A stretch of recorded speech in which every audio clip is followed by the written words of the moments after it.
himself a crossover. Oh, killer crossover. Just crossover. It just crossed him over nastily. Another victim to the crossovers. Cross him up and sit him down. Time for the crossover. Powered by Could Be You. And Matt Josh is here. Matt Josh is here or Matt Josh are here? You're asking me for vernacular advice? I think it'd be is because it's a singular entity. Yeah. It's of one Matt thing. Josh. Yeah. So it's an it. Yeah, it would be Matt. If it's and hyphenated, Josh. is it? Yeah, It would be if it was is. separated. Matt Josh is. No, it'd be If Matt. it's plural, Matt, like Matt the and he. Josh are here, but Matt Josh is here. That's right. You got it. So we're like cat dog. I And didn't realize that Josh had one too. we're all Patriots. Yes, you are. Look at Yes, this. you are. Actually, These are all like I different said, colors. all my patriotism ran out at about 7:10 last night. Once that goal went in, That was bad. That was bad. That was so bad. I was like, this isn't. I saw that the watch. second goal was worse. somehow. Yeah. they kept getting worse as they went. Watching Well, that. The third goal was Third- definitely the The worst. the third goal, you can only describe it as like that was a car crash. That was just a slow car crash developing right before. Oh no, Him disaster! him running up to the ball. I'm you're- gonna kick the ground. You're like, all right, that's whatever. And then, like, you're a little nervous. Then he gets the ball. You're like, okay, I think we're safe. Then he like gets hit, and you're like, uh-oh. God, it was so bad. That's such a He terrible kicked game. But the yes, ground. you guys gifted me a hat yesterday. Mike Schaefer gifted me a hat yesterday, and I always thought that it was right that I gift you hats today. So you are celebrating the 250th anniversary of America. Thanks to Mike McMaster, who bought these hats. Who looks like the biggest patriot out of all of us? You do. You think so? I gotta do. say, you're rocking the bleep out of that. You really are. It fits Like- your head really well. It does. Like you could wear that, and I just don't. Nobody stutters at that. Like that's just like, yeah, Connor Yeah, likes but people would America. quietly have opinions about me. And I feel like you love that. I feel like I will say- you want that. It looks the most natural on Josh, which is to say, like, I think Josh is doing great right now. Thank you. Yeah. Thank Josh, you look like Just wanna be in the you running. look like an actual war veteran. if I was in Walmart and Josh came in, if I was in Walmart and Josh came in, I would assume that he served. Me too. Thank you for your You know service. what I mean? And you're like, serve. Can we get You know? is Joey listening? Can we get Joey in here with his hat on? Joey looked great too. Joey looks like Joey- he found his dad's hat and Yeah. he put it on. So it's Joey- all the same hat. Mike has the red one. Connor has the navy blue one. I have the black one. Joey has the The green. The green I one. think the green one. Army looks The- green. It's the yeah. army green one. Yeah. He has the army green one. You look like you could be standing on it's not a dock on a Navy ship, but like you look like you could be standing on a Navy The ship. deck? Yeah. Yeah, the deck. You do. Yeah. You were so close. You're just one letter off there. I'm not flexible enough to put my I arms was like, behind my is back he just anymore. not saying If deck you for were some if you reason? were wearing like a matching hoodie, like if you were wearing like a blue hoodie and you went to a Creighton game, you could stand up like with the salute during the national. Well, that's what anthem I was and saying, nobody would like- stutter. During the break, we had an interior public address announcement that said, "Would all current and former military personnel please stand to be recognized at this time?" And everyone in here stood. Yeah, Yeah. Everybody here stood up. Your hat also looks like it's from a sports team that's won multiple championships and they won all of their championships. And the Yeah. blue makes that stand out more. I think, gotta for some see reason. myself. It- Apparently, it I look fits, great. It fits your head in such a unique Yeah, way. you have the best fit. of the hat. Exactly. I probably Like, have the I didn't worst. adjust the size of mine. Like, I just threw it on. I know what it is. Yeah, it's the baldness. It's for the sure. you know because military people don't have hair Here's- on their here's- heads. Matt, Here's what it is. Mike looks like Blanket his statement. dad served, and he's honoring. But I his have a father. beard though. All right? Military people don't have beards. Connor looks like he just got out, right? Like he had a fairly successful career. And But he just yeah, got after out. like a 20-year. yeah. Yeah. And Josh looks like he's You got seen out stuff. you got out 50 years ago. Yeah, Josh looks like he's like smoking a cigarette at a bar right now. That's what I Josh told looks you like. someone's going to take a picture of me sitting at the dive bar in 20 years. Josh Somebody bring me a Otson- can of Copenhagen. make sure I'll it's not the stuff it in Legion. there. Josh Otson looks at guys like Connor Happer and goes, "Oh, you don't know battle." Should we You do the weren't show there. live from the VFW Yes, with these hats? absolutely. They'd love that. So the story of these hats is Dad loved them. They were very patriotic. Where did he see him at? Navy a, Pier? a certain A certain television network that Yeah. Okay. yeah. they cover the goings on in Yeah. society. Nebraska in the world. Newsmax. And he was like, wow, what a deal. 4 for $80. And 4 for $80? I thought you were going to say 4 for 15 or something. No. He got these for $20 a pop. Yes. I didn't know that. I thought these were free. No. My God. 4 for 80. And he wanted all of us in the family to wear them. And Mom went, no, I'm not wearing that. Incredible. My sister went, no, I am not wearing that. And Dad, slightly disappointed, was like, do you want them? I was like, I have the people who will take these. I have the people who will wear these. There is never a hat that will be offered to me that I won't take. I know. That's why I was like, I have people. I got it. Like, I might turn down shirts or whatever because I don't need them. Look at what you're wearing right now. You're wearing one of Jimmy's leftover Miller North. I heard Did you see those bucket of shirts in here the other day? No, I didn't. And also from afar, from the studio cam, if you're watching along on YouTube, you have the blue shirt, the red hat, and the red beard. You look like Yukon Cornelius from afar. Let's go. Do you know that I have a whole wardrobe of Omaha Scut, just shirts and hoodies because of Jimmy? He just literally left them on the windowsill and was like, "Hey, left something for you." And it was just He a keeps bunch us looking of, good. And so I wear them, and people like my roommate Dan, who went to Good luck with Elkhorn. that, He Dan. went to Elkhorn South or Elkhorn North, or I don't know. He went to one of the Elkhorn schools. He was like, people are gonna think you went to Scut if you like wear that all around. I'm like, oh, okay. I have a Lincoln High shirt that I wear occasionally that I got playing in a golf booster thing, and it was like a flag prize or something. And so I wear that occasionally, and Lincoln High graduates will come up and like, oh, what class were you in? Yeah, Like, I wasn't. Yeah, I heard you wearing the Miller North shirt today. Yeah. And I was like, didn't you go to Columbus? I don't own any Columbus stuff, but Is I have that a Miller Nebraska North thing? shirt, Do and I have a people Lincoln High shirt. do people here just wear high school shirts? Go wear high school shirts No, around the I state? don't now? think No, so. Jimmy had a box of them. This again comes back to if someone gives me a shirt or a hat, probably You're gonna take it. Less likely the shirt anymore. I always have uses for hats. Your favorite type of apparel is free. Well, I'm certainly not going to turn my nose up to it. You never know. You might come across a $3 Wilt Chamberlain.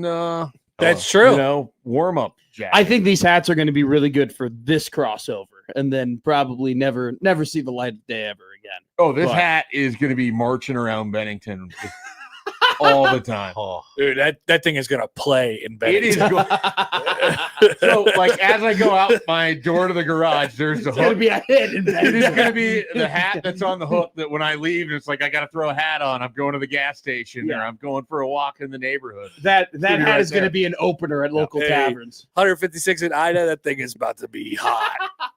People are going to ask you to buy it off of your head, sir. Okay, I'd $30 sell it bucks. to 'em. You would sell. You would sell it to 'em? Absolutely. Wow. I got this for $20, apparently. You got it for free. Is what That's you what got I it mean. for. It's all profit. I would be a little offended if I gifted you something and then you sold that thing for money. But then I bought you a beer with it. Oh, then we're good. Yeah. Then we're totally okay. Done. your Nice. dad bought you an $80 beer.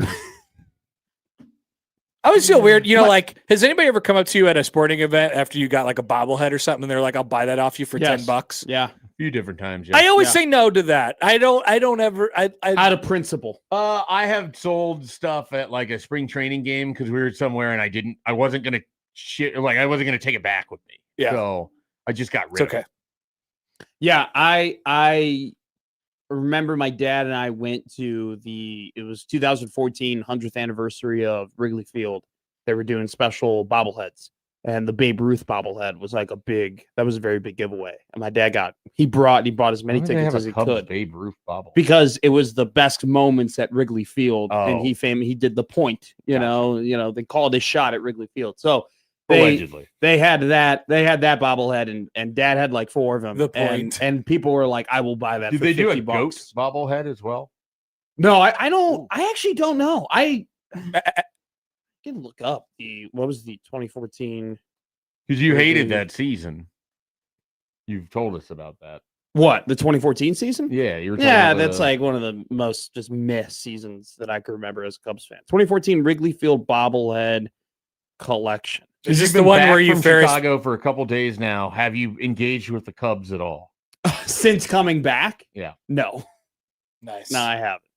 But It's incredible to me.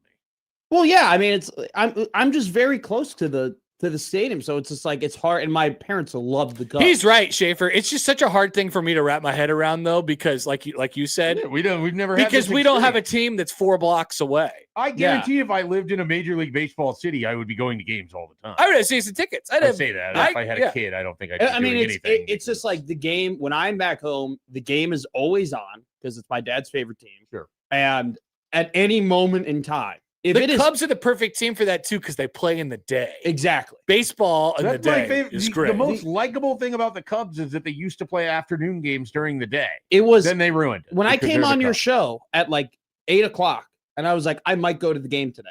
That has happened so many times in my life where I wake up and I'm not doing anything, and I go, I could fit this in. What a great feeling! I could just see the Cubs. That's play how today. it was when we were in the Big 12 North. Yeah, sure. We would just wake up and say, I might go to Ames today. Well, I mean, that's a couple hours. Mine is like 25 minutes. But you get it. I no, I don't get it. It's not the same thing at all. Not a difference between going to Ames and Kansas City. There's I don't know that the point that you're making actually works. That doesn't make any sense. But what a feeling. That's all I'm saying. What a feeling. To just be like, I could go here at any point. Like when I you done that with a Royals game where you're like, you just wake up and you're like, you know what? When I get my car and drive down.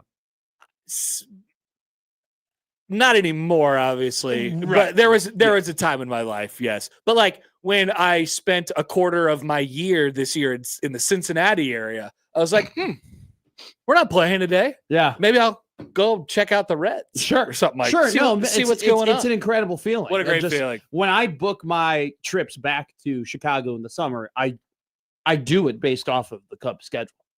I you don't like baseball. Well, but I love the Cubs. This is such a weird thing. First off, it's hard to understand. It's not that I don't like baseball. I don't love baseball. Okay. You often say things where you don't like baseball. Most Cubs fans they don't like baseball. They like the Cubs. Without a doubt. I agree. I wouldn't say my Cubbies. I wouldn't say most Cubs fans. I would say a lot of people who go to the games. They're not locking in on Blue Jays, Mariners, no, A's, Padres. They don't know who leads the league in war. But I go to the game and I watch the game and I get mad. I had a baseball tweet about righties versus lefties, and I got very upset at Craig Counsell's decisions to keep David Peterson in the game. It was terrible. I get fired up about the game. I get fired up about the Cubs. It's just easier. Did you look up his splits, or were you just going for it? No, what happened was that he got 2 outs. He walked the bases loaded, and he was a lefty. David Peterson's a lefty, and he was throwing against a lefty. But he just walked the bases loaded, and we were down 6-0 already. He already gave up 6 runs, and so he let him go out there and face another batter after having a meeting on the mound. And then the first pitch, he had a double, and then he let up 3 more runs. And I'm like, and then right after Peterson gave up 3 runs, they brought in another guy. And I was like, who was right-handed? And I was like, screw, the guy has walked the bases loaded. He's already given up 6 runs. Screw the whole righty-lefty thing. Get his ass out of the game. Matt doesn't care about lefty-righty splits. Not in that specific scenario. This guy's a bum. Get him out and bring the. Now that's true that he's a bum, and they're just hoping to get outs from him because they're trying to not utilize their bullpen and blow it up at this point. Without a doubt, but the guy that they brought in, Wilson, was an innings eater. That's why he was in. He was in to Justin do what Wilson, Bryson Wilson or something. Bryce Wilson. Yeah. So they brought him in to do that. But if you bring in Wilson right away, maybe you can get out of that inning, no runs, and then he can eat after. And your offense that just hit 13 home runs in the last 3 games, maybe they could be reinvigorated. Nope, they don't do that. And then Wilson, he botched it too. I'll say one of the things that always trumps analytics and splits and matchups and stuff like that is saying that guy's a bum. Yes. That guy, yes. I'm dead serious. You can say that. I mean, it doesn't matter. He's like, yeah, but he's hitting like 150 points higher against righties. And he's like, yeah, he's a bum though. Yeah. You got to get him out of the game. Yeah. Baseball is definitely the sport where it's like, if I'm out on a player on my team, there is nothing 100%. You're never coming back. Never happening. Yep. Dansby Swanson hit 5 home runs, and I'm still like, nah. The guy had one of the best weeks that I've ever seen from a Cub. And I'm still like, Yeah, but we're paying him $237 million. That was me and Matt O'Hanlon for the Oklahoma game in 2009. I was like, I watched Virginia Tech. I know. I don't think it was his fault. Of course, that's what everybody says. But then he had 3 interceptions against Oklahoma, and one of them was cheap. And at the end of the game, and they were throwing like he had 3 interceptions against Oklahoma. And Landry Jones is like, here you go. And I was like, dang it. They just give him a free one. And now all the Matt O'Hanlon Landry honks. Jones, man. Yeah, that was a great time. But I remember Danny Cole. I will never forget. Here's a tier. Big 12 quarterbacks of the 2000s. Oh, that's Great a great idea. one. Great That's idea. a phenomenal idea for Connor Happer. That's right in Connor Happer's wheelhouse right there. Players that you are irrationally mad at from Husker games of the past. Oh, God. But Miles- not Huskers division. No, you can do Huskers too. Throw them all in the same pot. Miles Farmer. Why are you mad at Miles Farmer? Because What did he do? He gave up that flea flicker in 2021 against Michigan State. And it was one of the worst flea flicker Who gave touchdowns up the I've flea ever seen. flicker to Colorado? And All of them. Scott Frost. Coming out of that, it was like Travis Fisher couldn't wait to talk on like Tuesday or whenever the coaches could talk again. And I forget they used to do that. he was so like ready to tell us, like, hey, I warned those guys. Watch out for the flea flicker. I told And you. they did. And like Travis Fisher is a pretty mellow guy, but he was like very like, hey, don't put that on the coaching staff. I didn't do that. We're not supposed to throw the players under the bus. We told them That's the what- play before. Watch out for something like this. I love when coaches do that. They're like, I'm not throwing people under the bus. I would never He do definitely that. didn't phrase it like that, but it was like, and Travis Fisher wasn't the kind of guy that was going to throw a player under the bus. I remember when Danny He threw the Langsdorff. entire unit. I remember when in that Danny time. Langsdorff did that with Tommy in the Illinois game in 15. I mean, He was the most mad person I've ever seen. He was literally supposed to run the football, and that he threw it. coaching staff covered so much up of yeah. It was a signature Tommy play would be code for he didn't run the play Yeah. that was called. He Yeah. made one up in the huddle. Exactly. Has- That's signature Tommy play. That's what they would say with these crap-eating grins all over Sometimes their the signature Tommy plays would lead to touchdowns. That's where the Anthony Calandria, Tommy Armstrong thing for me comes together here. The volatility is. I don't is think there. Rule's ever done that. Has Rule ever? I mean, we had the Anthony Grant situation. Scott where- Frost loved throwing players under the bus. Well, I will never forget one of the first times like being when I covered Scott Frost, it was his last year, but he kept calling Ramir a tweener. He was like, he's a tweener. And somebody asked him like, What's that mean? yeah, and he couldn't answer it. And he got so upset on the podium, like so annoyed and grumpy that somebody actually was like, you keep saying Ramir's a tweener. What does that mean? And he didn't have an answer. And why does it preclude you from using him correctly? Exactly. And he couldn't. He was like, well, he could do both. And like, we were all sitting there, and I think you probably were there. We're all like, hey, didn't really answer the question. I just got all huffy puffy about it. Nice. It It's a was good great. one. Yeah, we love the code words. Well, Matt Rhule did the I told everyone to watch out for Minnesota, Well, that and no was- one would listen to ooh, me that was a good one. thing. Well, he did kind of do something where, like with the Maryland game with Chuba's interception. Well, he did the whole thing where it was like nothing's ever Dylan's fault for weeks. yeah, for a year, for really. an entire year. It's like, don't worry, it's not Dylan's he had problem. one- Shove he the had- interception He at for one sure. point admitted to saying, yeah, I was in a team meeting and I pointed at Dylan and I told him it's not on him. he's doing everything he possibly can. And then, That was weird. that tune really changed at the latter parts of last year. I got new information, I guess. Yeah, I guess we were always getting new information. The Chuba pick was really bad. I remember there was people trying to excuse that one away the next week. I was He like, was not one of them. what are you talking Rule about? did not excuse that pick. And then It was one of the worst throws I've ever seen. Chuba transferred to San Jose State, and then I think he brought it back. Like Rule brought it back up like after he left. That he was just like, He can't throw transferred to that. San Jose State, but then transferred to Nevada because San Jose State hired the former Navy coach. And Purdy thought that he was going to show up and run like a triple option offense at San Jose State. And instead he shows up and he runs an air raid offense. nice. Which would have been a way better experience than transferring to Nevada. Yeah, it's Chuba. I think the closest thing we've ever gotten to that with Rule is the Anthony Grant. where he just goes, Anthony keeps fumbling the football. He all the time correctly predicts what people's problems are going to be. It's like he has a good access at practice to see where the shortcomings. This guy fumbles all the time. This guy false starts all the time. We put him in the game, he false starts. Yeah, put him in the game, he fumbles. Yep, put him in the game, he fumbles. Did Anthony Grant fumble after the Minnesota game? Did he have one fumble after that? I would say yes. Just And he might have fumbled during the North Dakota game. But then at that point, when everybody got hurt, they had to run him. He fumbled. Emmett Johnson ended up just taking over most of the carries by mid-October. Anthony Grant had how many yards could he have as a Nebraska Cornhusker? Probably more surprising than people might think. Is my guess. Tell me how many games he played in, and then I might be able to give you an answer. Anthony Grant. Was it just the He played 12? in 20 games. He played in 23 games. Yeah. Played in 23 games. He had less than I thought. He had way less yards than 20. Did he even have 1,000 total?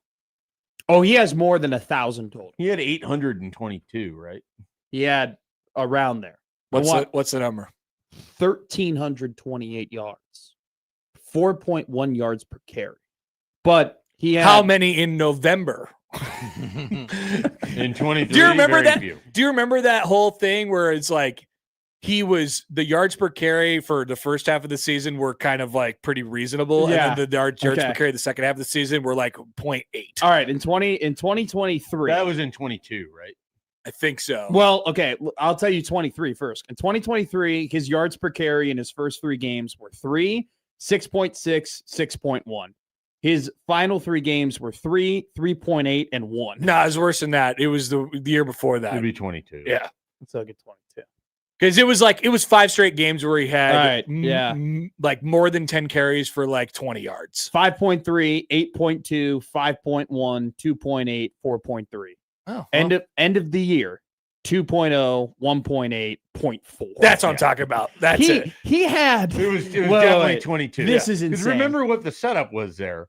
Mark Whipple is just running to chuck it to Trey Palmer off. It was like Or 10 carries. We no longer have Casey Thompson, so we have Purdy running our offense right now. It was like 10 carries for like 19 yards or something. In the first 3 games of the season, okay, granted, Northwestern, North Dakota, Georgia Southern, he had 328 yards. Okay. In the last 3 games of the season, he had 57 combined. Mm-hmm. Probably he had, like 11 against Iowa. He had 14 carries for 6 yards against Iowa. Yeah, that Dope. tracks. That's hard to do. That game, I remember distinctly at Memorial Stadium. That featured the no, that was the game they won. They won that game. That was the game I they was won. thinking of 23 when they had the traded the picks. That was the Marcus Washington game. But I was never really mad at That's not how I would have thought of it as the Trey Palmer game. Trey Palmer, Well, yeah. Garrett Nelson. Marcus Washington didn't Marcus Washington get hurt during 2022, if I'm not mistaken? Yeah, I thought he got hurt in 23. He missed the entire season one of those years. He had I remember I'm looking at the box score. Trey Palmer had 165 yards for 2 touchdowns. Washington had 52 yards for 1 touchdown. I'm pretty sure he got hurt in 23. Oh, They ran through all those receivers, remember? Billy Kemp got hurt. Do you remember? Well, Billy Kemp, disgusting. well, that was 20. Billy Kemp was 23. That was a Scott Frost adjacent moment. The closest they've gotten to a Scott Frost moment was when Billy got hurt against Illinois, and they were like, "Well, our whole game plan was for Billy to get the ball." What in the So he gets hurt, and we were kind of screwed. Like we didn't know what to do after that. So that's what happened there. 35 catches, 310 yards, 1 touchdown. Billy Kemp. And was that the Minnesota game? There was a game where he got hurt, and they were like, I don't remember we were Billy gonna throw Kemp it to ever being a part of any game. Seriously, did he? Isn't Billy Kemp who Chubba was trying to throw that pass to in the end zone? I In the don't Maryland know. game? Who was he trying to throw Pretty that sure it's pass Billy to? Kemp. Well, wasn't Because part of it was you're trying to throw this pass that's a play designed for a tall person for a 5'9" there was for a Matt McMaster. there was a moment though where before the pick, Chubba like pulled it from Emmett, and if he let Emmett just run it, Emmett would have been in, like wouldn't have been There was a touched into moment the where end if they zone. just kicked and a he field just- goal, they probably win the game. There's a lot of moments. 23. So there's a segment today which it included me going back and looking at the wins and losses from 23, 24, and 25. And I came up with the top 5 almost wins of the Matt Rhule era. The top. Would you like to guess? I'll just spoil it. Would you like to guess the I don't top want to ruin 5 your show. almost wins? Oh, we got a lot of top 5s. We have a lot of lists today. We have a top 10. We have 3 top 5. Okay, so what's the question? Top 5 almost wins in the Matt Rhule era. Okay, so you have Ohio State would be the One. most significant almost win. Number 1. Ohio State 2024. I would say Iowa 2024 would be your second most significant Bingo. almost win. Perfect. So that's 1 and 2.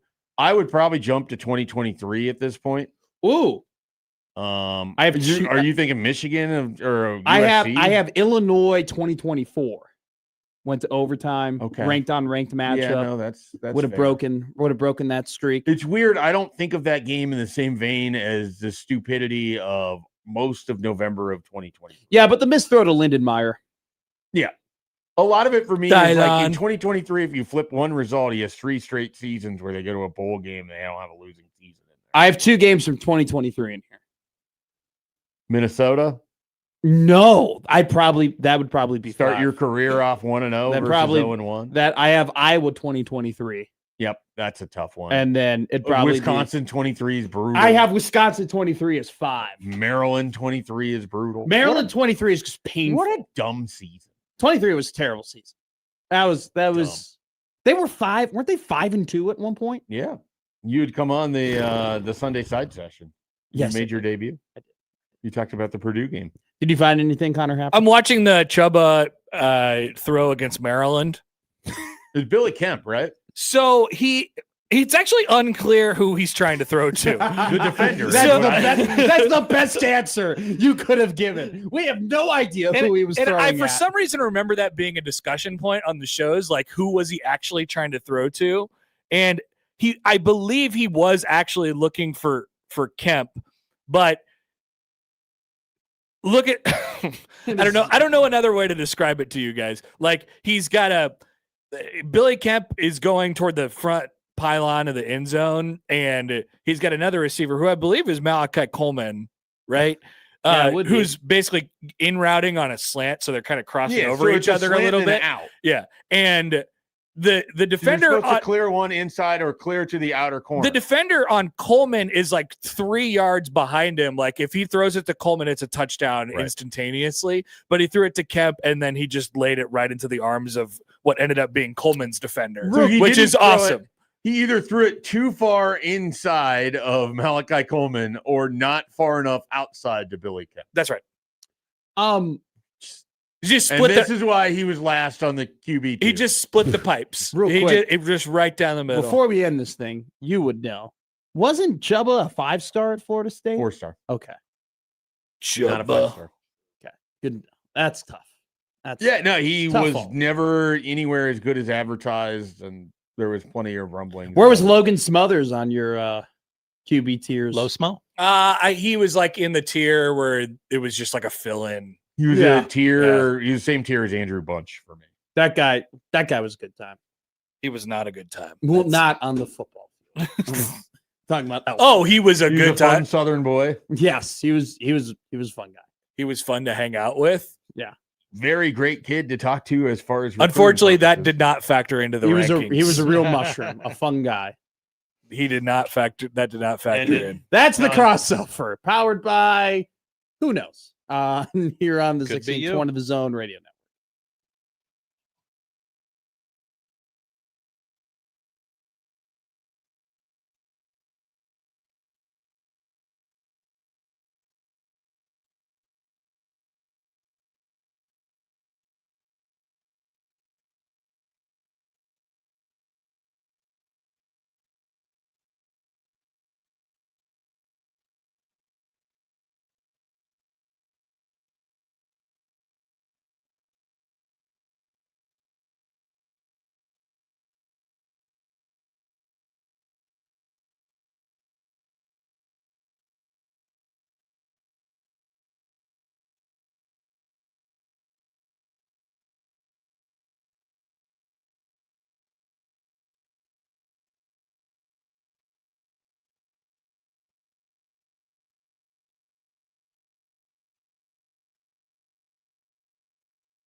I need your help.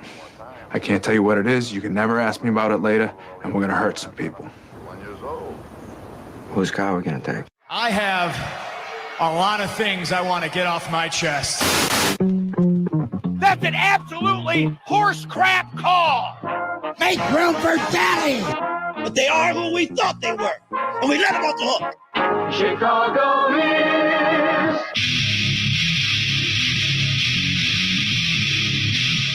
This is Middays with Matt on 1620 The Zone. Middays Matt live and rolling here on the 1620 The Zone Radio Network. Matt McMaster is always joined by Josh Hodson here at our studios in 50th and Dodge. Old studio? New studio? What's going on? I'm not in the, there's a lot of people who are just shaking and moving and putting things together and all that stuff. So there's a lot of chatter right now. A lot. You got to drown out the noise and you got to focus on what you can control. All right, Coach. Jeez, I mean, I wasn't giving you a press conference question. I was just, am I going to be here tomorrow? Well, in this chair, you'll be somewhere. I will be somewhere, and we will be here on these airwaves. We might just roll that chair over. 20 in Omaha, 97.7 The Zone in Central Nebraska. This I can't. Are you okay? What's wrong? I couldn't plug something in. Don't you hate it when like you're blindly trying to plug something in and you know the dimensions of what you're trying to plug into, you know what I'm saying? But I have you this problem with my child's nightlight every night. It's like I feel like there's like a like there's an imaginary blocker that's just happening. It's just not allowing me to plug my things in. I want to make sure that we're on the proper web camera here so everybody can see my mustache that I've come see Matt's mustache. I brought back here on the Zone YouTube TV page. Fun show today. Great graphic from you, Josh Hodson, Lauren Ballaghan on there, along with Conor McGregor. Look at that graphic. By the way, look at that fade in, too, that we had, and that fade out. Oh, my. This is a high-quality production. Do you know that Conor McGregor is fighting this week? Did you hear this? Have you heard about this? I did actually know this because I went to the movies last week, and there was like a, hey, come watch the Conor McGregor fight at the movie theater. You know what? Who the hell is doing that? That is so interesting you bring that up, like them promoting it at the movie theater, because at a certain point in time, that would be a legitimate, viable option for a Conor McGregor fight. You still can watch. I mean, I did it last year over at the theater down in Elkhorn. Like you can go, you can still go to a movie theater and watch the UFC. That's more of like you just wanting to do that. But there was a point in time where it was just, UFC fights were super expensive and you had to watch the Conor McGregor fight. And like, because you had to watch it because he was such a big draw, that was a viable option. Now, number one, with Paramount Sports and their subscription model, where it's just you have to be a Paramount Plus subscriber just to watch the UFC, I don't know how viable going to the movie theater to watch the pay-per-view is going to be anymore, because I'm going to guess it's essentially cheaper to go ahead and just subscribe to Paramount Plus as opposed to driving, buying a ticket to the theater, going into the theater, buying popcorn. You're just better off watching it on your couch. But he's fighting this week, and I feel like it just isn't being talked about at all, and it's just incredible to realize that, because there was a certain point in time that he was the biggest draw in all of sports. The biggest draw in all of sports. And now it's just like, there'll be some hype, maybe on a Friday or the Thursday. I hope the weigh-in goes without an incident. Yeah, who cares? I mean, the guy hasn't won a fight since 2016. Like, that's a decade. I'm kind of over the Conor McGregor experience, but it begs me to ask the question, hey, Josh he won Hodson. Some legal fights, I'm sure. And whiskey fights. Sure, yeah. Who's the biggest draw in all of sports right now? Who is the biggest draw? I can tell you who it used to be. Conor McGregor won a fight in 2020. Yeah, he beat what's his name? Cowboy Cerrone. Mm-hmm. He hasn't won a lightweight fight since 2016. That's what it is. By the way, this fight not going to be at lightweight either, I'm pretty sure. I'm pretty sure it's going to be at welterweight. Regardless, who's the biggest draw in all of sports right now? There used to be a point in time where I could tell you, like, without a doubt, Floyd Mayweather, Mike Tyson, right? Right. Back in the 90s, it was Michael Jordan. Not too long ago, Usain Bolt, Michael Phelps. Like, those are the biggest draws. I think a couple of years ago, Caitlin Clark, probably. You could have said Caitlin Clark is the biggest draw in all of sports. Do we have that right now where it's like they play and it's must-watch television? I think my best answer to you, and I wrote this down here because somebody had in the comments, and I want to show you because I'm not copying the comments here. I wrote it down right here. You see on the third line. Oh, yep, I see it. There's a question mark next to it, but I see it. Messi. Is it the guy who's about to play here on Fox between Egypt and Argentina? Is it Lionel Messi? We will talk about that at some point during the show. Also, too, because the man who draws more money than anybody in all of wrestling is now the WWE champion. Shout out to my guy CM Punk, which I did not watch him win the world title because I don't care about that product anymore. Maybe I will care about that product now that he has it. Did watch it. Was it a good match at least? Yeah, the match was good. Yeah, solid match. They massacred a lot of people's boy, Sami Zayn. Pulled a good old-fashioned Rey Mysterio on him. Do you remember this? Do you remember? What are you referring to? When Rey killed that guy? No, Josh. Okay. I'm referring to when... Look it up. I know it was an accident. It was an accident. I'm referring to when they did that thing where CM Punk... funny enough, CM Punk leaves, the WWE title is vacant, then they do that whole Raw tournament, right, over a couple of weeks. Rey Mysterio wins the WWE title, his first ever WWE championship in his career, and then they cut to him in the back and everybody's celebrating to find out that John Cena and him are going to wrestle later that very night that he won it for the WWE championship just for John Cena to win it. And so Rey Mysterio was WWE champion for like 3 hours. Do you remember this? I remember this now. This rings a bell. They kind of did that to Sami Zayn. I don't have a problem with it. Punk going to SmackDown should be fun. But who's the biggest draw in all of sports? We will talk about that today on the show. We will also talk about the Nebraska Cornhuskers in football. I have written out Matt Rhule's top 5 wins of his career at Nebraska. Matt Rhule's top 5 wins. I think the first 3 are pretty easy, and then 4 and 5 gets pretty dry. It's like, ooh, really?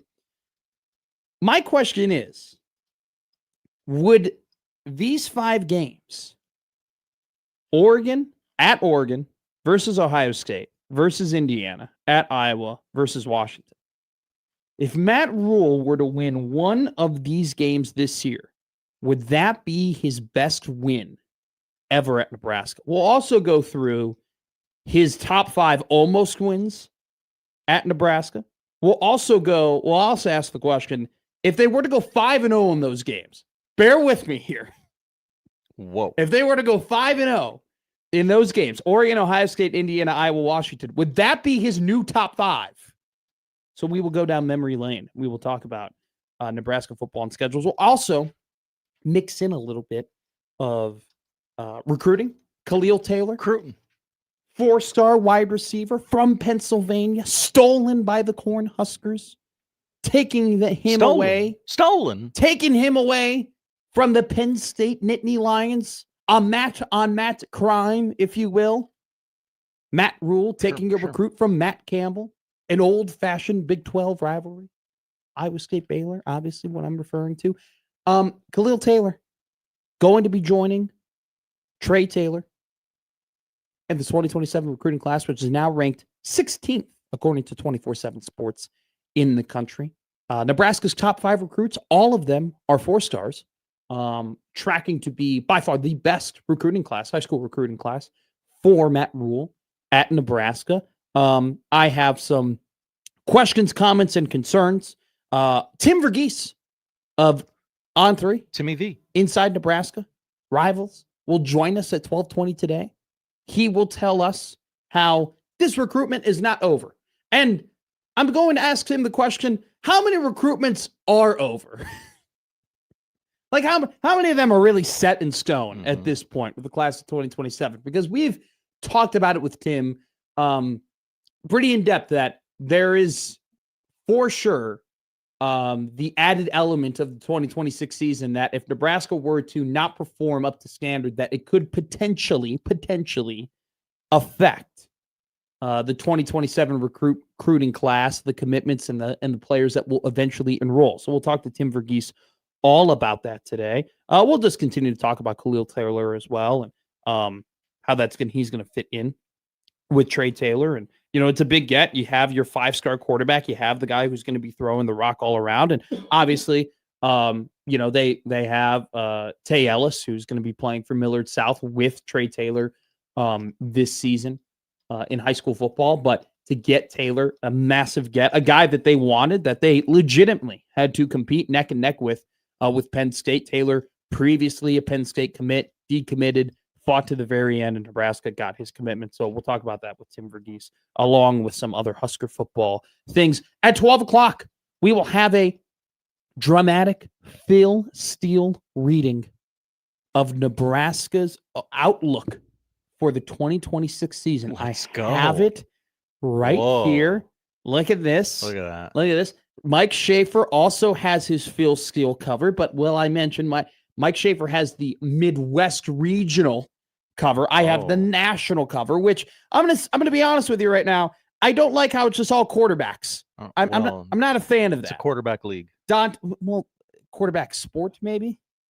Dante Moore, Arch Manning, Gunnar Stockton, Julian Sain, C.J. Carr, Josh Hoover, all on the cover of Phil Steele. I believe I saw that on Schaefer's cover, Justin Evans, the center for Nebraska, which a center. Justin Evans is being ranked as the top 3 center in the country, according to some of these magazines. It's going to be a very big part of an offensive line that is going to have to be. Said it 1,000 times, and I'll continue to say it. Nebraska will not be successful in the Big Ten if they don't have a good offensive line. Justin Evans, without a doubt, a part of that. Actually, looking at here, let's see if he is Justin Evans. Trying to look to see the preseason All-American teams quickly here on Phil Steele's. No, I can't find it. But anyway, we will go ahead. We'll flip to the Nebraska page and we'll read what Phil has to say about the Corn Huskers. We will also talk about the United States men's soccer team laying an egg against Belgium. Very disappointing.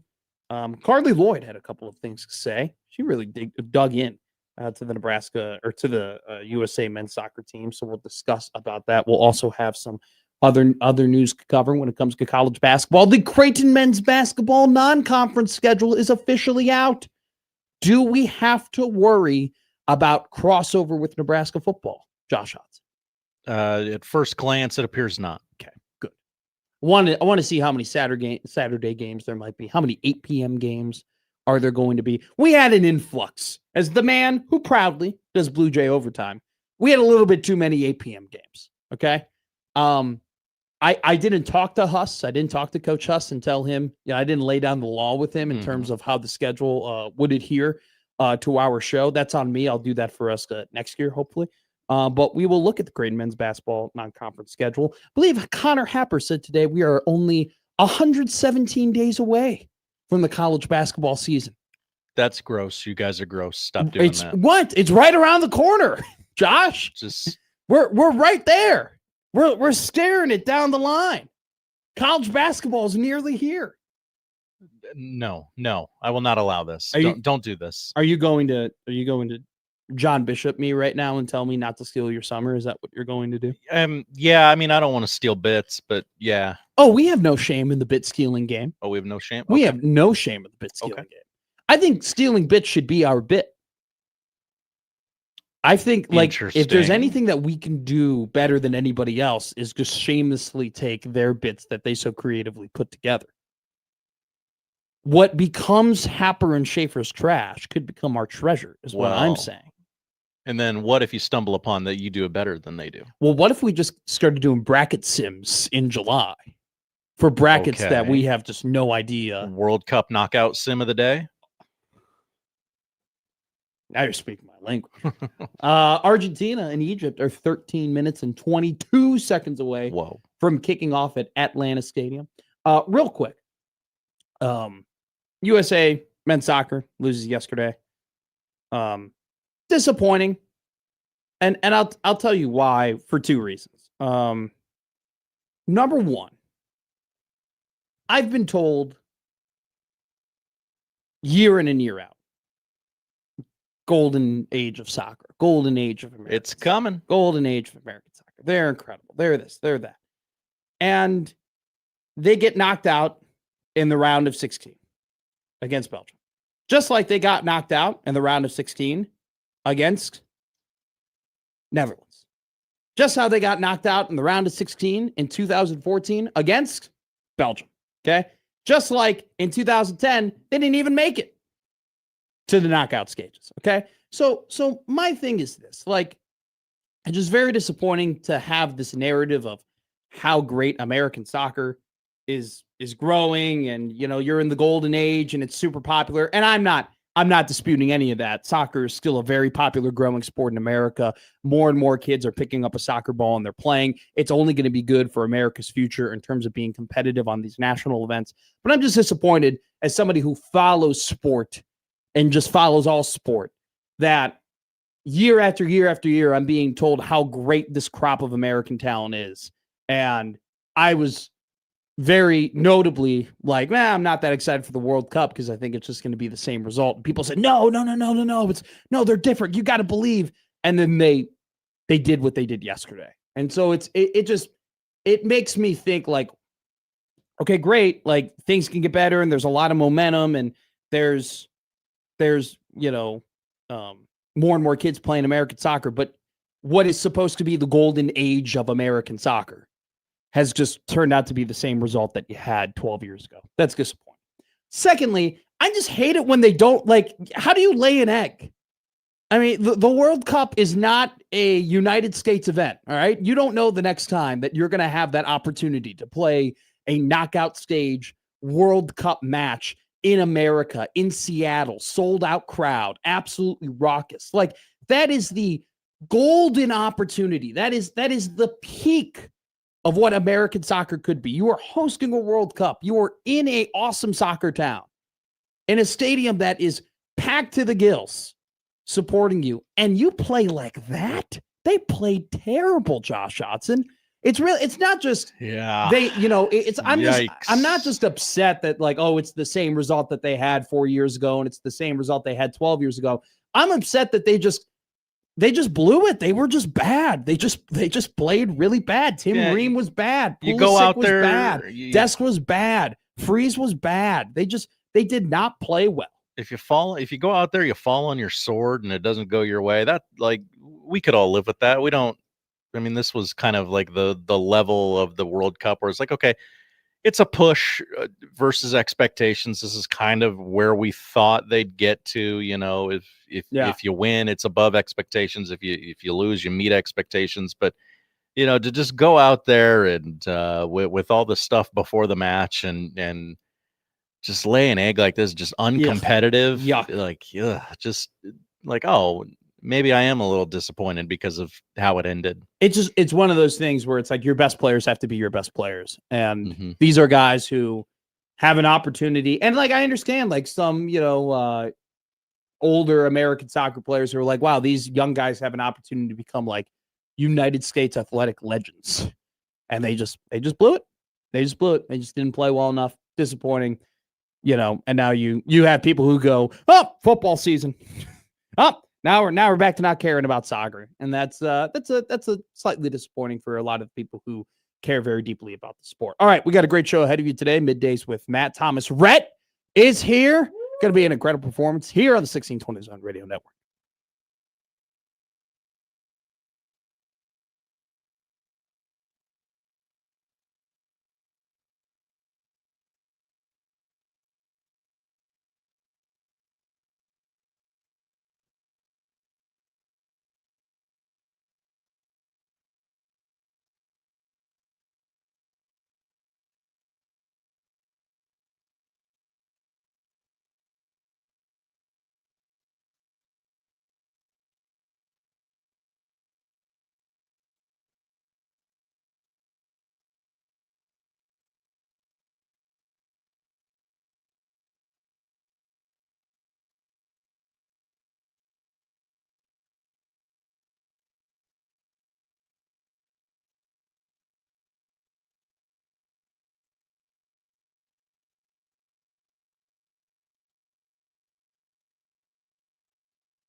Now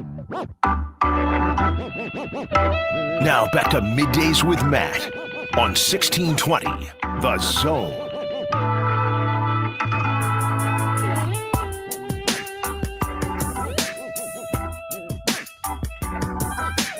Excuse me, just being a bookworm here. A bookworm? Well, you know I do. Nerd. I am in the 95th percentile amongst 24-year-olds who read. This is a known thing. Oh yeah, we've talked about this before. I've read 4 whole books this year. Some people are choosing to read more, but here's an excerpt from Phil Steele on one of the opponents for Nebraska this year. They were 3-0 for their showdown with Indiana, but were blasted 63-10. They outgained Ohio State 295-272, but lost by 17 on the road to both Washington and Wisconsin. After winning the Music City Bowl, second straight bowl win over an SEC opponent, the 19 wins of the last 2 years are the most in Illinois program history. Oh, I thought, okay. We're reading about Illinois. We are, yes. They will have the nation's largest scoreboard, 17,135 square feet. What the hell? Bielema has done a great job here, but this group is less experienced.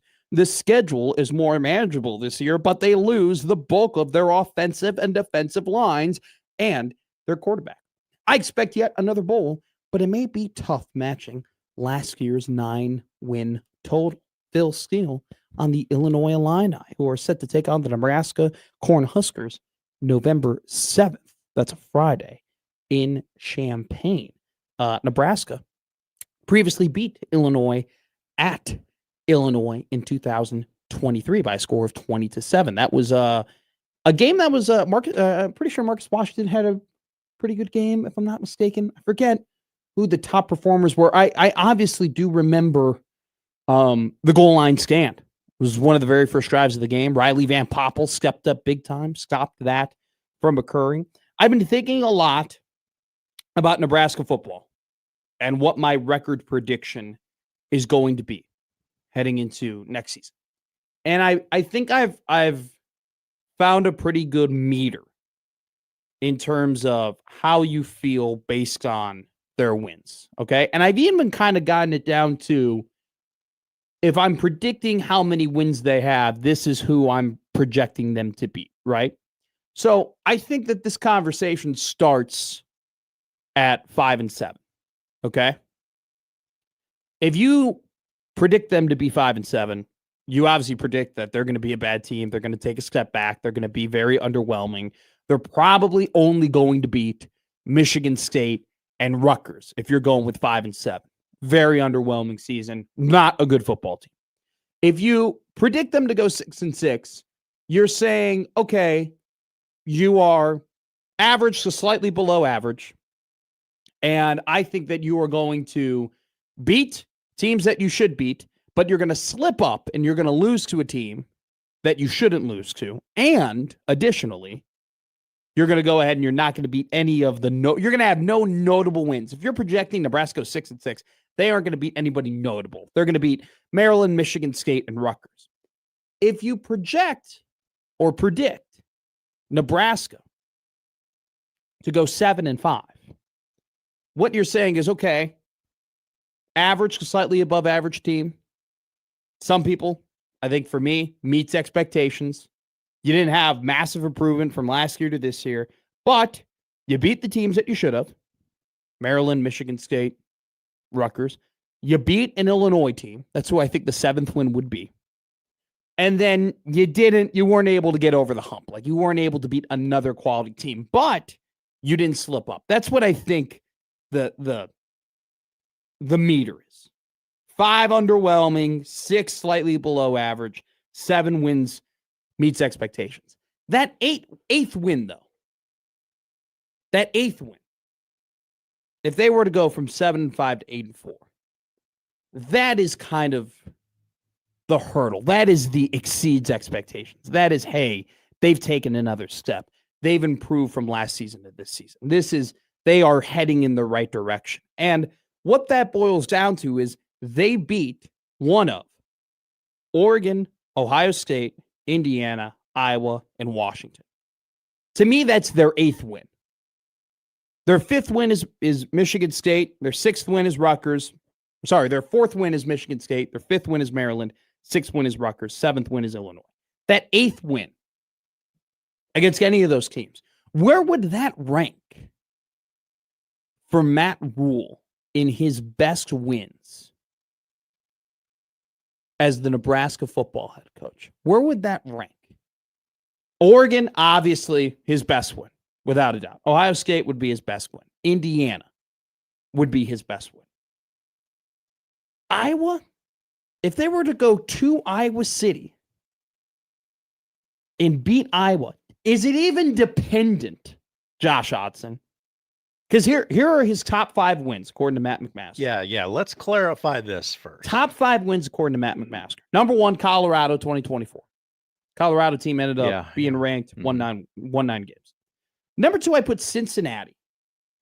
Cincinnati, I want to remind everybody, at one point last year was 7-1 and ranked as the 17th best team in the country. And their quarterback was betting on the games. And they're not those games. Well, he was betting on some games. But somebody Brendan Sorsby knows was betting on those games. They had a very talented roster. I've talked about this in depth with Michael Severe. Second best win, Cincinnati, 2025. At Illinois in 2023 would be number 3 for me. The reason why I put the reason why I put Illinois above a team that has a better record is because Matt Rhule's record against road teams in the Big Ten, no Gouda. Pretty sure it's the Illinois game and the Purdue game, I think, are and the Maryland game. Those are the 3 games where they won on the road. Other than that, they have not been good on the road in the Big Ten. Not good at all. So 2023 Illinois up there. Number 4, and this is where people this is where people go, oof. His 4th best win would be against Northwestern in 2020. That's 2023. Because that Northwestern team went 8-5. Yikes. And then his next best win would be Wisconsin in 2024. That Wisconsin team went 5-7. That was the win that put Nebraska to 6 wins. Remember, they stormed the field. So that's his top 5 wins. Yes, Iowa would be better than. Would it be better than Colorado at 9-4? At Iowa, Iowa team that has lost a lot of draft picks. Would the Iowa win be his best win? Their preseason number 19. I would say it would be. Also, too, like Iowa could be 8-4. Like Iowa could win less games than Colorado, and I would say that that's a better win than Colorado because of the rivalry, because of the hurdle that you have to get over, because it's on the road, because that's a game that you have suffered back-breaking defeats all 3 years. 2023 was a back-breaking defeat. 2024 was a back-breaking defeat. 2025 was disgusting.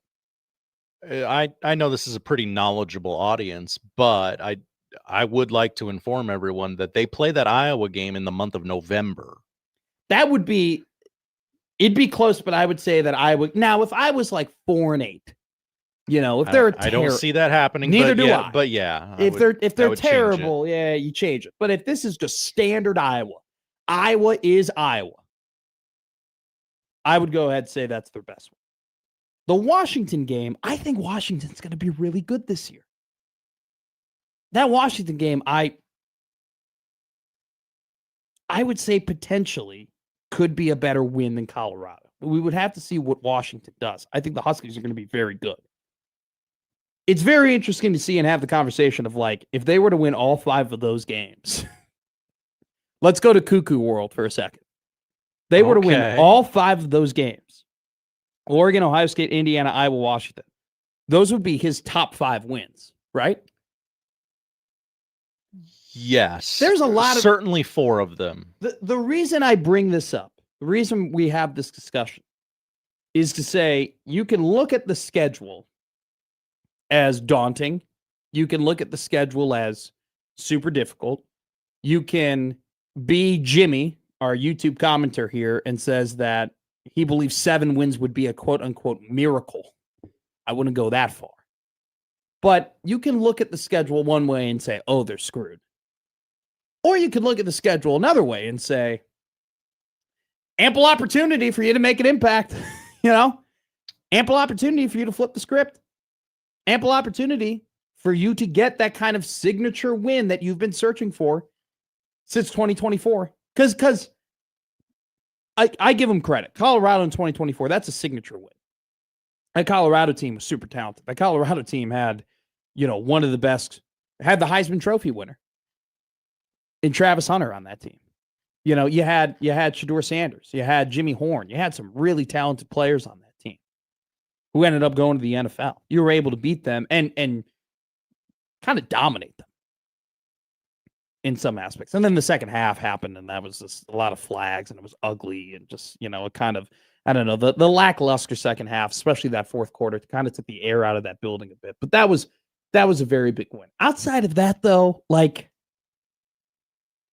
there haven't been too many of those signature wins. And I think that this season, I hope, and I think they are, and, Rhule has said this in interviews. He said it on his interview with Herd at Sports, that they're using the schedule for recruiting purposes, And that's the attitude that they got to come with. Now, I have another fun list. So we had a fun little discussion. Would those 5 wins, would they all be his best win? 4 of them, yes. Washington TBD, based on how they are. I have a almost top 5 wins for Nebraska. Almost top 5. These are 5 wins, or 5 losses, rather, that they were so close to getting. And some of these, you go back and you're like, dang, man. You kind of look at 2024 as 2024 could have been a ripper of a season if they could just shut the door on some of these games. Almost top 5 wins. Ohio State in 2024, tough. I don't remember necessarily a specific. Do you remember a specific moment in the Ohio State game, a specific backbreaking moment? Well, you know what? The goal line stand, right? Ohio State stood Nebraska up on the goal line. They had a couple of runs to get in. That's the backbreaking moment. That's a tough loss. Iowa 2024. I just call that the calamity game.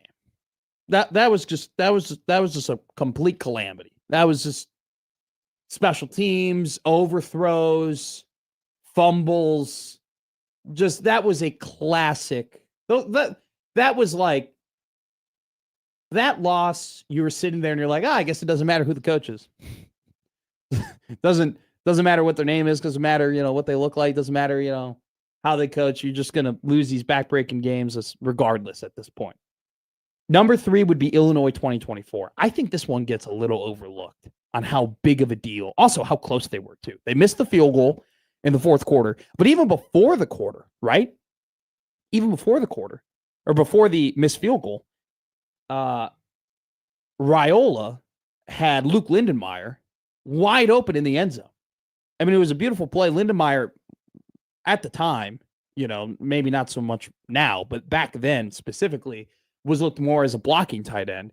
Nebraska hadn't used him a ton in passing sets, and so Illinois wasn't really accounting for him, and so he just ran straight to the end zone. Nobody picked him up. If Dillon just has a serviceable throw to Luke Lindenmeyer, they scored the touchdown. They end up winning that game. It doesn't have to go into overtime, where those were the worst overtime plays I think we've ever seen. Instead, he misses that throw. They miss the field goal. They end up losing that game. If they end up winning that game, they beat a ranked team. And we don't have this discussion of, the whole streak thing, which, oh, how nice would that be? It would be pretty cool. It would be. I don't care who. Just one. Just win one. 2023 Iowa, another calamity. And then either Wisconsin, that's another overtime loss in 2023, or you could pick the Minnesota game. First win on the road, Big Ten. That'd be a big one. Those are the top 5 almost victories for Matt Rhule. But I think if that's kind of my meter. If you're at 5-7, you just think they're going to be a bad team. You're at 6-6. They drop a game that they shouldn't. They don't make a whole lot of progress. You go to 7-5. You go, okay, hey, those are to me that meets expectations. You beat Maryland, you beat Rutgers, you beat Michigan State, and I think that they're going to be able to beat Illinois on the road. That's kind of what I expect. That next win, though, that 8th win, if they were to get to that 8th win, that 8th win is the biggest win. That 8th win is the hurdle you go over. That 8th win is the kind of, you plant the flag and you say, okay, hey, we improved. We took another step. We went from 5-7 to 6-6 to 7-5. Sith goes, nah, I think 5-7 means you think what they've historically done, they will do again. But what's historically? Because under Matt Rhule, historically, they've only gotten better in terms of regular season win total. Under Matt Rhule, historically, they've only improved from year to year. They improved from year 1 to year 2 and year 2 to year 3. If you're saying 5-7 means what they do historically, I don't think you're including the Matt Rhule era. I think you're including eras before that, which I'm not including that. Matt Rhule is Matt Rhule. His era is his era. That's what I'm judging things off of. So 5-7 means they lose to Rutgers. That's not, they don't historically do that. I disagree with that. But I think that as the season gets closer, there definitely are questions that I hope to be answered or hope to read about in the summer. That might get me a little bit more encouraged heading into the year. We'll talk about some of those questions I have coming up next. The executive director of the Jet Award Foundation, our very good friend Michael Severe, joins us here on the 1620 Zone Radio Network.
Josh Hudson's boyhood hero was Hank Aaron. Matt McMasters was the guy from the Dos Equis commercial. Now it's starting to all make sense. Middays with Matt on 1620 The Zone. Tuesday, 11/22. We're joined by the executive director of the Foundation for Next Year. How are you? Okay, God, you sound digitized. You know what? Oh, you sound better now. I took a sip of water today. Oh, and you ever had that like first sick sip where it's like you take a sip and you're like, your throat's a little raspy and you're like, uh-oh, like this could go either way here. Like I could be getting sick, or it's like, it could be just a day thing. That ever happened to you? No. Okay. Well, I've been sick 4 times in my life. I knew you. You know what? I could have predicted that. You know that. I talk that. about it all the time. I got really ill. I got really ill one time back when I was at the newspaper, and I worked through it, and I damaged my vocal cords because of it. I still have some issues with swallowing because of doing that. I got sick when I was 6 years old. Ended up being an appendix issue. It was like a combination gallbladder appendix. It was like the worst combination in the world. That's basically 2 major times, and then a couple times I've got just a little bit of cold stuff. But I rarely ever. I'll knock on something, but I rarely ever get sick. No, I don't know. Like my immune system, I think, is pretty good, but like sometimes I push it to the limit where it's like I go to Wrigley Field for 3 nights of my vacation where I'm just around a ton of people, touching a bunch of stuff, probably not washing my hands as much as I should. And so it's just like when I am here in Omaha and I live a normal life, then I'm good. But it's like when I go on vacation or last couple times I've been to Lincoln, like I've been out way too much and I just end up catching a little something. So I should be, hopefully I'm okay. I'm going to take some shots of apple cider vinegar. That typically helps me out. How are you? Speaking to those of us who were in the military in the 80s, they shot us up with so many things. I have no idea what was put in my body because I didn't ask and I didn't care. And so I think part of it is all of the vaccines and shots that I got when I joined the military. I think part of that is, they just immuned you against basically everything they possibly could. Do you get, I don't know if this is a HIPAA violation. Do you get flu shots? No, okay. The HIPAA, unless you are a medical professional, you cannot violate HIPAA. Okay. You have to actually be a medical professional to do it. I don't I get an appropriate question. I get flu shots. I get my COVID booster every year. Yeah. The only one I turn down is they keep trying to give me the shingles shot. They keep trying to give me that. And I turn that one down. And they try to give me the pneumonia one. And I'm like, look, give me another 10 years before you start trying to give me the pneumonia shot. Okay. I want the pneumonia shot. I'm good. I'm good with that. I don't need that one. My dad had chicken pox growing up. And so we all he's really good. So they used to take us. So again, I'm a 1969 kid, right? And so I was when I was born. And so that mid 70s, what they would do is if one kid got it, they'd put all the kids together. So they'd all get it at one time, especially during the summer. So I experienced it 5 going into 6. I was in New York City in the Bronx when I became a Mets fan because I was locked in a room after I got it with the TV. And all I did was watch Mets games. That's how I became a Mets fan. But that's you get through it in about 3, 4, 5 days, and you're good to go. Yeah, chicken pox and quicksand, I thought were going to be way bigger problems when I was younger. I was like, I thought that chicken pox and quicksand were really going to be out to get me because it was everywhere on every infomercial. Every infomercial was chicken pox, how terrible it is. And every movie was like the hero got caught in quicksand and it was over. It was done. It was the worst thing that could happen to you. And so like those two things, I was deathly afraid, and I haven't gotten chicken pox and I haven't had a run-in with quicksand. So I feel like everybody growing up in my era, I don't think I've ever met anybody in my era that didn't. Josh, did you have chicken pox? You have chicken pox, Josh? I did have chicken pox as a kid. Yeah. Wow. Pretty much everybody I knew had chicken pox. That was I guarantee you, if I text my college group chat right now, I'll text them right now. I guarantee you none of them have had chicken pox. Hey, guys. That's crazy. Quick radio question. Yeah. Measles was the one that none of us got, thankfully, because measles is much more serious. Matt, are you young enough to have? I don't know why you would know this. You were young at the. Sure. Did you get the chickenpox vaccine? No idea. The shot. I'm pretty sure I might have gotten that when I get born. I asked my wife the other day. I said, It's "Our 6 months. 7-year-old hasn't gotten chickenpox. Do kids not get chickenpox anymore?" And she goes, "You idiot! They give them a shot now, so they don't get it." Yeah, we got when I was a kid. No, okay, so I'm 2 years. So if you were like born in the late 1950s.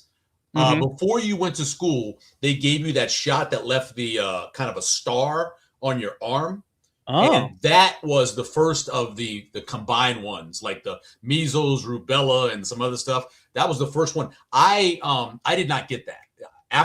By the time I came along, we got a different kind of shot. We didn't get that gun shot that the kids got back then. That left the mark.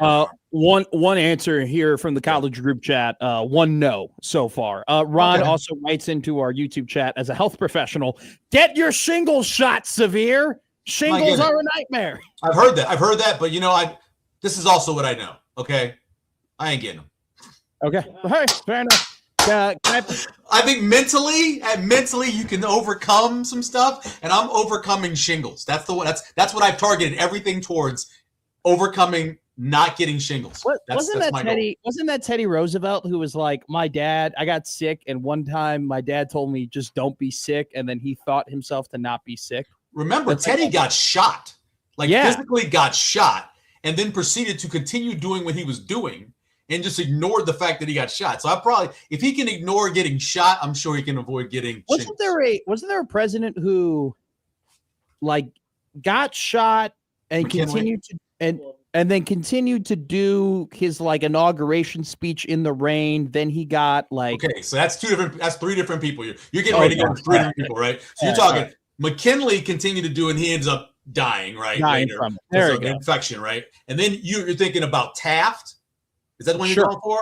Taft out in the rain, or they just made Henry Harrison. William Henry Harrison. Harrison was another guy that was in the rain too. Yeah, Taft was the really heavy set guy who was buried in a piano box. Okay, let's go ahead and we're doing a segment here. Okay, every Monday, Wednesday, and Friday, called Buy, Sell, Hold, or Bet. Okay, where I preview two teams. Don't I buy? Aren't I also betting? So it's a different to me, buy is I'm in. I think they're going to be good. Yeah. But betting is another level. I'm willing to put money on it. I'm going even farther just to be they're going to be good. I'm putting my actual money behind them being good. So can we roll through a couple of teams we've already done? And I want to get your opinion on a couple of them. Is this college football? College football. Sorry, college football. Okay, cool. All right, let's go. Let's start with some Husker opponents. Let's go with Illinois. Are you buying, selling, holding, or betting? Selling too. I'm selling as well. Why? I got to get the under on it. One of the things that I looked at, I went through all of the offensive line experience numbers, both plays, games, snaps, and starts. And just looking at them, they're at the bottom of the league, both in offensive line and defensive line ratings, and their starts and stuff too. So I worry about that. Bert's a great coach. I think losing the quarterback he lost and the offensive line and defensive line scoring, it's not very good. I think Luke Altmaier was one of the more underrated quarterbacks in all of college football. He won games. Seasons. He did. He did. Won 19 games at Illinois. I'm selling as well. They lose their whole front seven on defense, and they had one of the. Talk about another underrated guy with Gabe Yakas. He was incredible. He ended up getting drafted. He was so effective. I agree. And even they lost Josh Kreutz, their center. They lost a couple guys on the offensive line. I'm selling them as well. This is an interesting one. 76 starts is what they have back on their offensive line, which is behind Maryland, Michigan State, Rutgers, Indiana, Ohio State, Nebraska. So just give you an idea, it's behind all of those in terms. Here's an interesting one. Yeah. Washington. Are you buying, selling, or betting Washington? Or holding? You can hold as well. I think they're like they were last year. I think they're going to win games at home in a great home atmosphere, one of the best stadiums in all of the Big Ten. I think they're going to struggle on the road. I think they're a 7-5 team. I think that's what their line is too. Is it 7.5 for their total? So I think I'd say probably holding would be the right phrase for that. I have them losing in Nebraska on Halloween. Okay. That says anything. where do you think that win would rank for Matt Rhule if they were to beat Washington? Since he's been coach? Yeah. His best win is what, the Illinois win or Colorado win? Colorado. I have Colorado, Cincinnati, Illinois, top 3. Yeah. So if I would say it's probably behind all 3 of those, because I don't know if on the road anybody has any confidence in DeMond Williams and of course replacing Boston and their run game and that's gonna be tough. Everything they replace. I don't know if people have a lot of confidence in them. So I think Cincinnati coming in was 6.5 total for their season, which they got over that, of course. And the Colorado one, there was a lot of hype around Colorado that year, of course. In the second half of the year, they played better because of a weak Big 12 schedule. I'd either right ahead of the Illinois game or right behind the Illinois game. Out of the 3 to 2 I have them as a bye for me just because I think their defense is just going to be better than it was last year straight up. And I love Ryan Walters. And then, the offense, you're right, like losing Boston, but I think they have 4 returning offensive linemen from last year to this year in terms of their continuity. If you want to look that up, I'm almost. Washington is one of the lowest. They have 65 starts. Oh, really? Only 65 starts back, 115 games. So they are behind again. Ohio State, Indiana, Rutgers, even Illinois, they're behind. Yeah. The 2 previews I've read, like this is what I read for them with Phil Steele, who goes, this year they lose their top running back, wide receiver, but with a strong O-line. And their Big Ten preview also kind of mentioned how strong they have a guard they're starting who's from JUCO with no Power 4, obviously just JUCO starts. They have another guy that has 1 total start in their grouping. So they have one guy with 1 start, another guy with no starts at this level. Then they have a couple guys that have 27 starts and 19 starts and a 24 starts, which is basically 1.5 or 2 seasons. Yeah. All right, let's. This is going to be one where I'm going to ask you, and I already know that we disagree, and we can have some fun here. Indiana, buy, sell, hold, or bet. I would bet the under because of how high it is, and I think they're going to take a step back. Like win 9 games, I believe was their number of 10 and a half, something crazy like that. I think they'll take a step back. I haven't looked at their number in terms of over under. I looked at their number to win the national championship. Oh, I mean, they got to make the college ball playoff, and I wouldn't pick them to make the college ball playoff this year. Okay, why wouldn't you pick them? You could bet that too, by the way. I guarantee you could cost money on that. Why were you going to bet them to not make the college football playoff? Well, I think Hoover's much like Calandria. If we're going to talk about turnovers, he has more turnovers. Actually, Hoover has more turnovers and turnover-worthy plays than Calandria has. 33 interceptions with 9 fumbles over 3 seasons. Yeah, and you just go over his overall. Go pull up his turnover-worthy rate, and it's higher than Calandria's. Sure. I was looking at putting a list together of all the quarterbacks that are going to be starting. I think the schedule is going to catch them in some points. I mean, obviously they're going to go with the same non-conference they go with every year, and that's fine with me. I don't have a problem with not playing anybody in the non-conference. But I think it's going to catch up with them this year, being ready to go. Game 6 is Nebraska. They're going to come here. Do I think Nebraska's going to beat them? No, but the best chance I think of having those big 3, winning a game against that big 3 is against Indiana. I look at all the talent they lost. Look at the combine. What do they have? 14 players at the combine? I mean, I just don't think they're going to replace it. I think they've replaced some of that talent. Like a lot of the talent knew him. That was James Madison. Yeah, but Pat Coogan comes in, right, and he's incredible. He's the Rose Bowl MVP. They go ahead, they get the left guard from Wisconsin. They got the best offensive tackle, in the country in Carter Smith. By the way, Wisconsin was one of the worst offensive lines in college football last year. But that guy rated well. But that guy specifically was one of the best. Yeah. He was a top 100 transfer guy. So yeah, you're right. They could.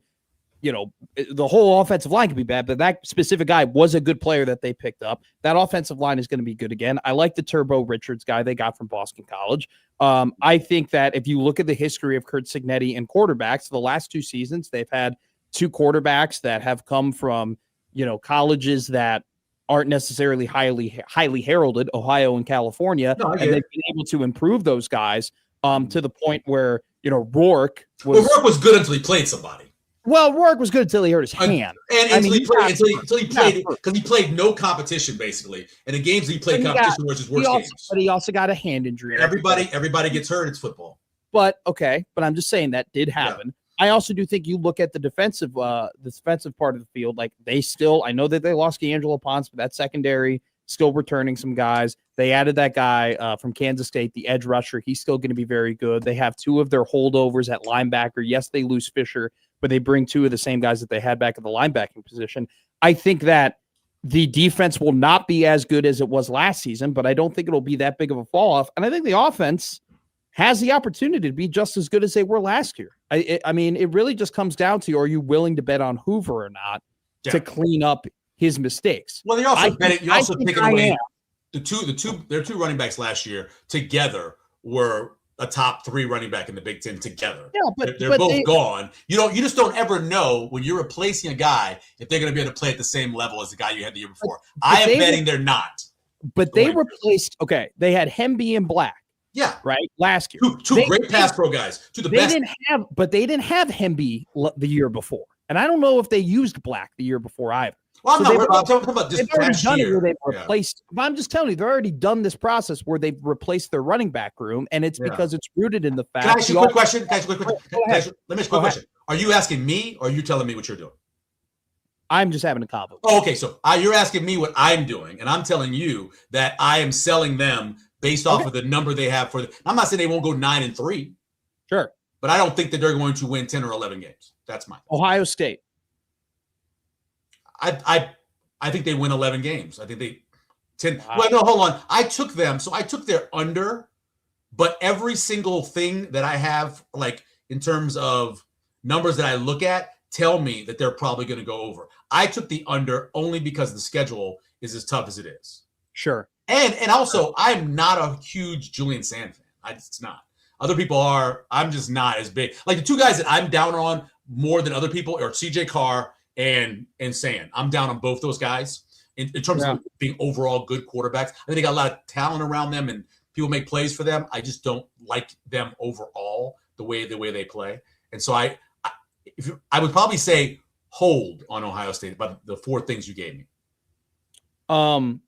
Carr. A lot of people pick Notre Dame to win the national championship. That's a popular pick. Because of the schedule. Yeah. They play at BYU, right? And they play Miami. That's it. They play SMU, but I don't think SMU. They play at BYU. I like Kevin Jennings. Kevin Jennings is a walking turnover machine. I like the guy. Can I be real with you? I like the guys to turn the ball over. I don't know what to say. They're electric. I'm worried about guys who are that small too. He's so tiny. My oldest is bigger than him, which is scary to think about because Miles is not a big guy. Do you have a? Yeah, not a big guy at all, and Kevin Jennings smaller than him. He's a taller kid. Kevin Jennings. No, Miles. Miles is only 5'9". He's taller. He's 5'9". Logan is almost 5'11", but Miles is only 5'9". Yeah. Do you have a team that you think people are sleeping on that you're all over? Just in the Big Ten or overall? Overall. I know it's really early to be asking you these questions, but it's fine. It's fine. So one of the teams I think that is sneaky for an over is Maryland because all the numbers that we talked about, like offensive line, defensive line, rating numbers, all that tell me that they really were recruiting well, and they got a quarterback who we all like, I think. And so I think Maryland is probably one of the overs that I would bet on early. They were our first bet on buy, sell, hold, or bet. They were my first bet. I really like them. I think when we talk about like the Illinois, Rutgers, Michigan State, Maryland, like kind of group, that chunk of teams they'll play, I think Maryland might be the toughest one to beat, honestly. Because I'm fully out on Illinois. I'm fully out. I'm with you. D-line rankings, Big Ten teams. Oregon 1, Ohio State 2, Indiana 3, Maryland 4. What's the ranking based on? If you this is the EA numbers all put together. Okay. Okay. Top 6 players from their defensive line based on their grading, they're 4th. They got that 5-star edge who stayed in the DMV area, and then they also had another guy, Ellie, and then the Ellie kid, yeah. And then they had the who's the other one, Smith, Zariah Smith. If that they have a Stewart, a Parker. Parker was 82, which is a pretty high score. Yeah. Here's the thing about Maryland: even all top 6 of their players are all ranked in the 80s or higher. Wow. That's rare. You just don't find that, even unless you're talking about Oregon. Yeah. Oregon's That's very interesting. You're using the Madden ratings. I just think it's one way to look at it, because if anybody's looking deep into everything the players do, that game does. And just based off of what they're, just kind of gives you. So I look at the starts, returning snaps, and all of that. Then you put this in, it's kind of like a little bit of ice cream on it, on the cake or the pie or whatever you put on. Michael, I don't play the game though. But I don't play the game. I just know what's in the game. I think that I know what's in the game. I don't play the game. I don't. By the way, I don't disagree with you using it at all or anything like that. I just think I've never thought to do that. That's very interesting. Very interesting. And I did it for all the Big Ten teams and everybody that Nebraska plays. So I did. I'll send you the Excel sheet. Please do. I would actually very much enjoy that. By the way, Andrew Marshall, 84. What the hell's going on over there? Did you see why he's 84? Why? So if you look at the numbers, speed, okay. It's not bad. Speed's really good. His awareness is okay. Injury, health, that drops him a little bit. And then the other thing I think was change of direction. That wasn't as good as you thought it was. Those are the reasons. But 84 is a high score. 84 is a high score for a non-top 50 player. He's not a top 50 player. But for a guy who can project, sometimes they do those rankings where they're also projecting what they're going to be. What's his ceiling for draft pick, you think? Ceiling? His ceiling, yeah. How high do you think he get drafted? Second, third round. Round. He could of the NFL draft? I really like him. I'm not saying he's not. I like him too, but he's a day 3 guy. And so as a day 3 guy, he's not going to get that high of a score, I don't think. If he goes second, so you'd have the highest drafted. Stanley John Baptiste, I believe, is the last second round pick they had at cornerback, I think. That's a ways ago. Do you remember Stanley G? That's before your time. I don't know what Andrew Marshall projects as an NFL draft. Well, I was going by your scores. I just know he's a damn good Big Ten cornerback, and I think a damn good Big Ten cornerback should be ranked higher than he. We'll see, because he has yet to be the main targeted guy, because they stuck Sierra in the middle and everybody targeted him. Yeah, and then everybody targeted what's his face, the other guy. The other one was the kid from North. Donovan Jones. Everybody targeted Donnie, right? So let's see if they decide based off of what they have now to target him. It probably won't, because they'll probably target whoever's on the other side, Jeremiah Charles or Odom or whoever else. Yeah. So, all right, Michael, I appreciate you. It's been a while. You're the man. Talk to you later. Talk to you. Michael Sphere of the Jet Award Foundation, the executive director. The Odd News with Josh Hudson coming up next year on the 1620 Zone Radio Network.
And now we've reached the point in the show where Josh Odson reads the peculiar, the bizarre, the comical, the odd news with Odd Son. Odd news, Odd Son. See what we did there? The odd news with Oddson. You know, there's a conglomerate of media members who love to give me nicknames. I think I might have just received the worst one. We'll talk about it after the holidays. It's a bad one. Not just in terms of creativity and how it sounds. But interesting. before we get to that, what is the odd news today, Josh? Well, we go to Florida. Oh, okay. Let's go. Woman. Elderly. CVS taco. No. Dang it. I've got to get it one day, dude. 62-year-old man won the world-famous key lime pie eating championship on his third attempt over the weekend. Wacky Guess Wednesday. Oh, good get. Kevin Renley, 62, found a loophole. Oh no. Where if you there's a competition in Key West. He devoured a whipped cream topped 9-inch key lime pie in 59.6 seconds without using his hands. God, brain freeze? I mean, that's good question. They were required to eat the pies without using their hands. They were given goggles and dive masks. You know, you safety first, right? He found a loophole where you didn't have to eat the whipped cream on top. Oh, so okay.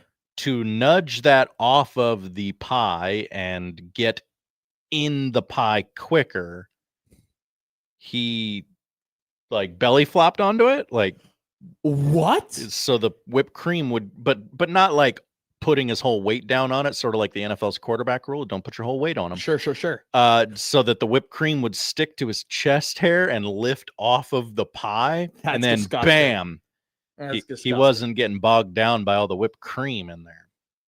You key lime pie guy? I like key lime pie. Yes, I do. Top 10 Josh Hodson desserts? Whoa. When do we do the top 10? 1 o'clock. Can you get it in? Because we're going to do a Phil Steele segment and an interview. You can get it. Yeah. You can get it. You can get it done. Okay. Yeah, we can ruminate on Josh. this. Yeah, Josh Hodson top 10 desserts. I hate to just throw it on you. No, that's fine. I hate to throw. I mean, this will be a good one. After finishing runner-up the last 2 years, Renley refined his approach, and that's when he found out that the whipped cream was slowing him down.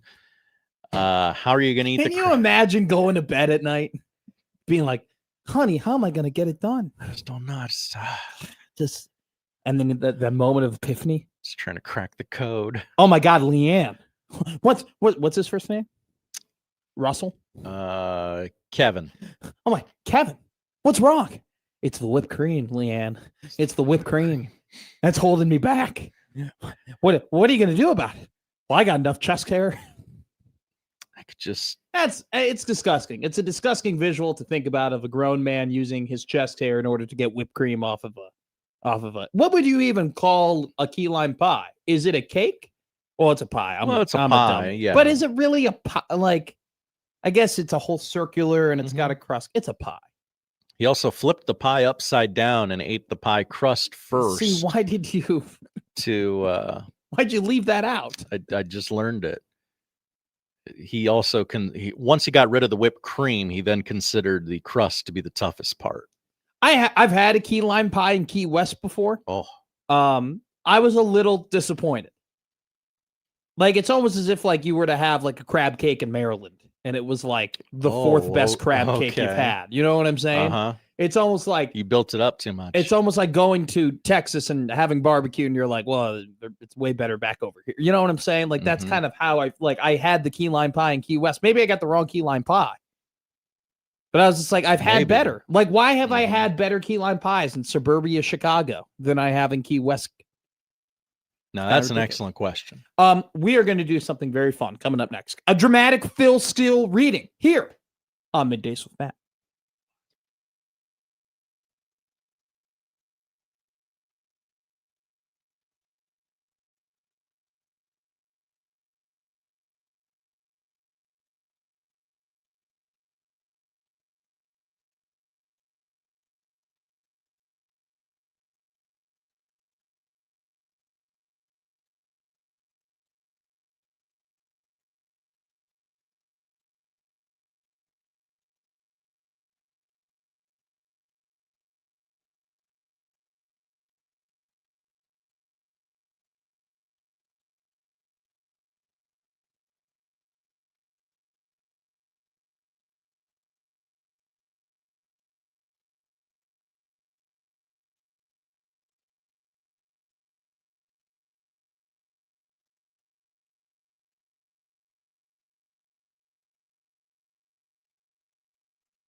Now back to Middays with Matt on 1620 The Zone.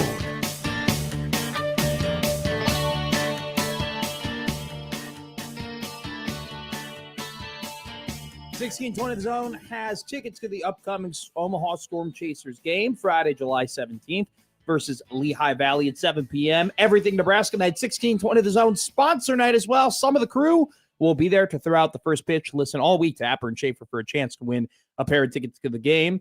Don't forget to email us on the Equitable Bank Zone inbox. Equitable Bank, they take banking personally. They always pick up on the first ring. And the Liquid Trucking Zone Twitter feed. Shout out our guy, Pesky Blues. Let's go to the Prairie Flower Casino Zone hotline. Prairie Flower Casino, play longer, win more. 402-951-1620. If you want to call into the show, 402-951-1620.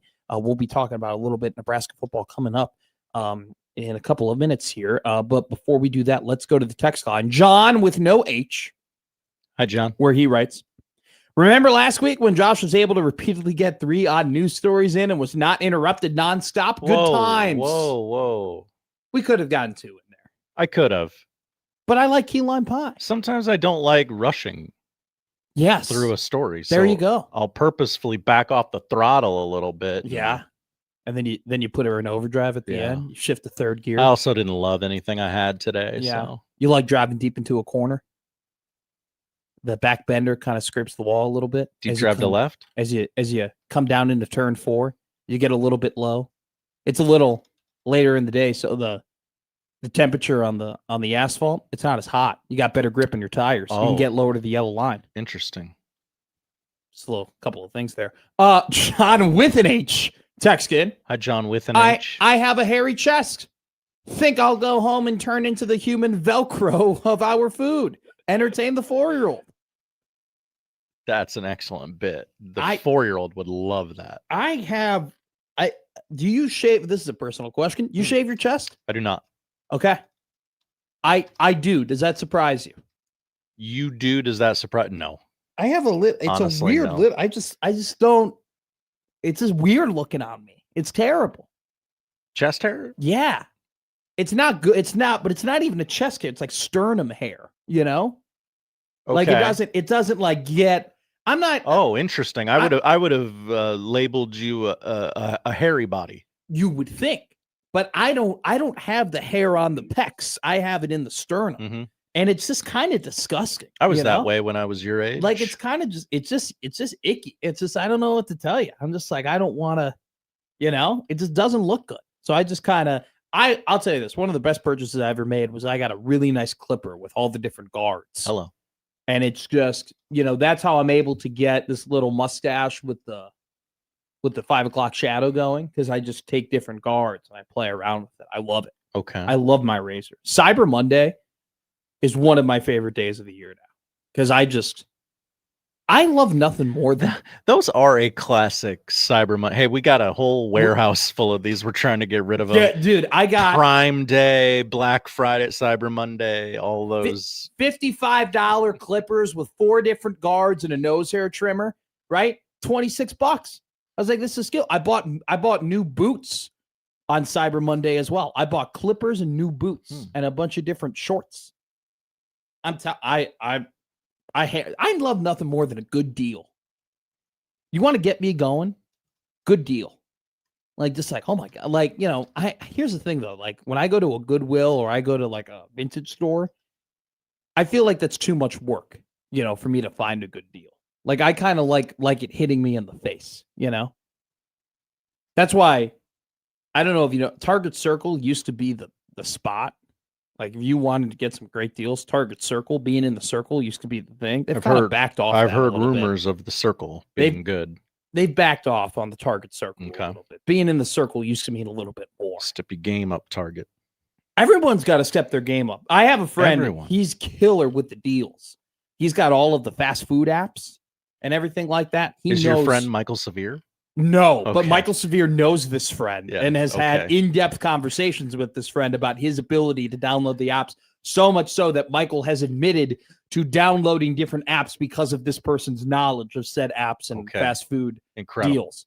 Yes, you are very correct in recognizing that Michael Severe would be all over this if he knew that person, which he did. Which, by the way, Michael text into the text to me. He just texted me. I Hi, guess Michael. he's not texting into the show, but your new nickname, High Risk Mac.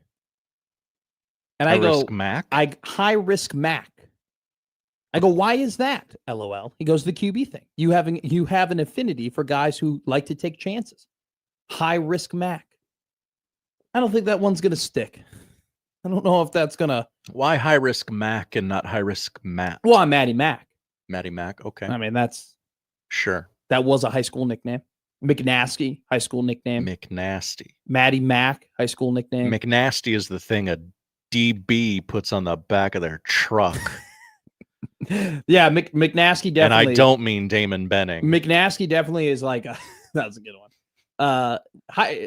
McNasky's like a 6'5" defensive lineman. You know, Yeah, and he's got a Ford F-150. Uh-huh. And he's lifted. And he's like he's a nose tackle. You know, he's a nose guard. He's lined up head over the center. He's just mauling guys. Billy Bob from Varsity Blues. Yeah, could have been nicknamed McNasty. McNasty. Yeah. It really just stemmed from my gym teacher, Dean Catamatori, walked up to me one day and said, "You're McNasty." I go, okay. I go, oh, and I'm like 14. I'm like, okay. He's like, that's your name now, McNasty. That's what I'm going to call you. I don't like that as a 14-year-old's nickname. So that was freshman year, and the junior year, we're over at Notre Dame College Press playing basketball game, and Coach Cad comes up. He's like, "Yo, McNasty, you want to shoot the half-court shot?" And I was like, "For halftime?" He goes, Yeah, I want to shoot the half-court shot. I go, "Okay, cool." He goes, "What's your first name?" And I go, I go, Coach, I've been here for 3 years. You had me in your class for 3 semesters. You've looked at what do you mean? He goes, "I only ever call you McNasty. What's your first name?" I go, "What do you think it is?" He goes, "Nathan." I'll never forget it. I'm like, no. First off, if my parents named me Nathan McMaster, I'm not making fun of any of the Nates or Nathans out there. It's a fine name. It just doesn't. Do I look like a Nathan? You do not. Absolutely I not. do not look like a Nathan. Nathans are smart. Nathans are very intelligent. Nathans are cunning. They're clever. You're none of those things. Okay. Well, I am, but I just don't present that way. I present as a McNasty. All right. Let's talk. Yeah. Do I? It's okay. You can say no. It's okay. We're in a safe space. I would like you to be bigger and rowdier to earn the nickname McNasty. So you want me to gain more weight if I were to be McNasty? I like going to Cubs games. If I gain more weight, I'm not going to be able to. McNasty is not a small human. McNasty's not a small human. But I was a scrappy hockey player, so that's why it stuck. It stuck around. Yeah, it did. I did love, by the way, I noticed it when I rewatched it, when my mom did the Wacky Guess Wednesday with Happer and Schaefer, where she didn't call me anything other than Matthew. Like, and I realized that during the interview, and then I started listening to her, and I was like, this woman, I don't think the woman has ever called me Matt before, ever. I can't remember one time where my mom has called me Matt, thinking back on it. It's always been Matthew. So what did she say when you got in trouble? Matthew James. Okay. Oh, or Mateo, like she would call me by my Spanish name. Yeah. And she'd take out the chancla. Then you know. Dude. All right, no messing around. Dude, she one time threw a slipper at me. So hard, so fast, so accurate. Where even I was impressed, you know? Like it hit the back of my head. I was like, whoa. I was like, that was 22 yards. Good toss. That was across 2 rooms over a staircase. That was insane. Had to have it. She would do the chancla and the soap in the mouth. You ever do that with your kid? Yes. Yeah. That's a classic one. Oh, we have a text in from the 402. Hi, 402. He texted it. He goes, "My name is Nathan McInnes. I've been called McNasty several times in my life." Hello. Nate, that's a good one. McInnes. That might be Scottish. I don't know. Nick from St. Louis goes in. Hi, Nick. Say hi to the mayor. Say hi. Yeah, my mom's going to St. Louis. I don't know why. Oh, tell her to say hi to the mayor. He was just asking a question, technical question to us. It's all figured out. Oh, okay. He's all Okay. A dramatic reading of Phil Steele. Now Our good friend. You got the Phil Steele. I have it here. You haven't read this yet. I have not. Okay, because I haven't heard it yet. I have saved this for us. My eyes have not gone to this yet. Now, I have read other teams' Phil Steele's. Okay. So I do know this. Phil loves talking about his previous predictions a lot in here. Okay. Those guys. So we're not oh yeah. Phil is the second most preeminent prognosticator in the sport of college football.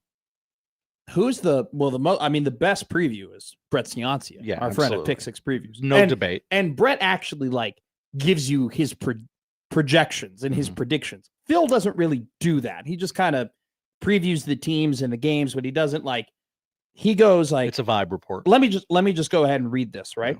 This is from Nebraska. This is for Nebraska. Okay. All right. This is just me pointing out this is how Phil writes. Wow. This is He goes, exciting. last year I called for their most productive offense since 2018. My computer had them at 28.1 points per game, and they had 28.7! Exclamation point. This year they add UNLV QB Calandria, so they now have the mobile QB Rhule Covets. They do lose their top player in running back Johnson and take on a tougher schedule. So he doesn't really forecast these numbers to you. I knew all of those things. You know? I didn't know the first thing, but he doesn't fully he goes weekly 2026 stats on philsteele.com. So you got to get more of his projections elsewhere. Sure. But this gives you kind of the cookie cutter. So let's go ahead and I'm going to read 3 sections from Phil Steele. Okay. Number 1, coaches. 4th-year head coach Matt Rhule took over as head coach of Temple in 2013 and went 2-10, 6-6, then 10-4, and 10-3. At Baylor, he 1-11, 7-6, 10-1, and number 8 in the AP and finished number 13. He was also the head coach of the Carolina Panthers from 2020 to 2022. OC Dana Holgorsen took over the last 4 games of 24. He was the head coach at Houston and West Virginia, 92-69. The new DC is Rob Orch, who in his first year at DC had San Diego State go from 30 points per game to just 15 points per game and was a Broyles nominee. New co-special teams coordinators are Brett Maher and Nick Humphrey. They're your coaches for the 2026 season, according to Phil Steele. Let's go to defense. We already read kind of the offense here. In 23, then DC Tony White moved them to more of a 3-3-5 defense.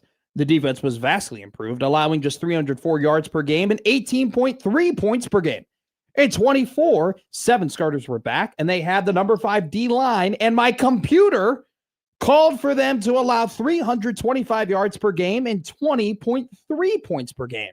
And they were right there with 300 yards per game and 19.5 points per game. He puts parentheses, I missed by 0.8.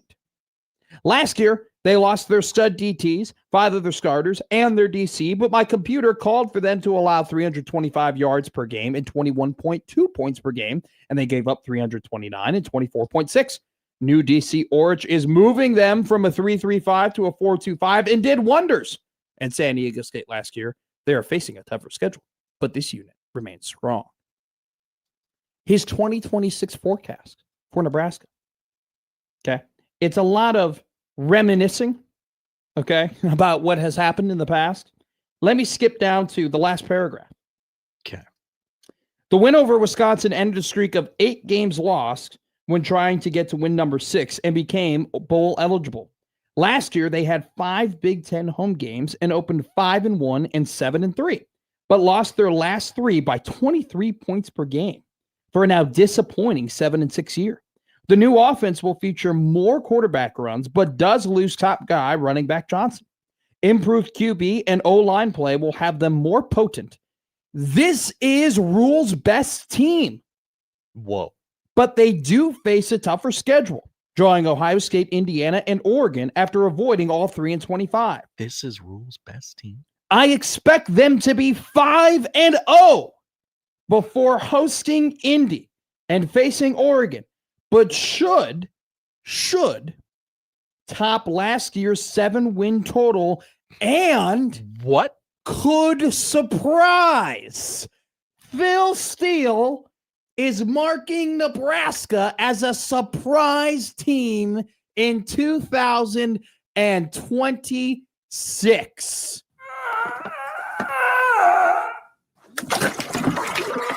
Oh, God, come on, take forever. Hitting a lot of buttons there. None of them fit what Nice. just happened. How about this? I can't believe it. That fits what we're doing. I'll read it again. Yeah. This is Rhule's best team.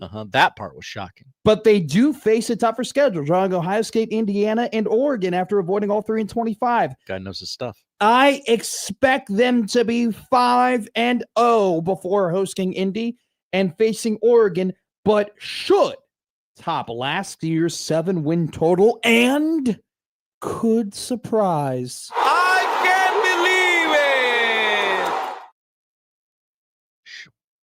Should Top 7 wins. Should. That means 8. They don't let you have half wins. They don't. Vegas would be broke. Right. There it is. Wow. That is should win 8. That is his 2026 forecast for Nebraska. 5-0 to begin the year. Huh. More than 7 wins. Now, did he say this for everybody? Like Iowa State could be a CFP contender. Let me read this one. If things break right for UTEP, I could see them making the college football playoff. Okay, here's with a little bit of luck. Here's Minnesota's. They avoid Oregon and Ohio State, teams that were negative 250 yards points per game last year. They have 7 home games, and games versus Michigan and Iowa are big. They did struggle on the road last year and faced Washington, Indy, Penn State, and Wisconsin, but this team could deliver flex 8th straight bowl appearance and quietly under the radar with a shot of topping last year's 8-win total. Should we flip to another one? He's counting on nobody reading this cover to cover. How about this one? Illinois. Bielema has done a great job here, but this group is less experienced. The schedule is more manageable this year, but they lose a bulk of their offense and defensive lines and their QB. I expect another bowl, but I think it would be tough matching the 9-win total. Let's go to... Okay.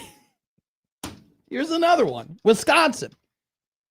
Most signs are pointing up with a +2 SMI, -11 turnovers. And they are in the offensive YPP and schedule going up boxes. They avoid the big 3, Ohio State, Oregon, Indiana, and go from the hardest Big Ten schedule to the easiest. Fickle will reward the school's patience by getting them back on track. And Wisconsin is my number 12 most improved team.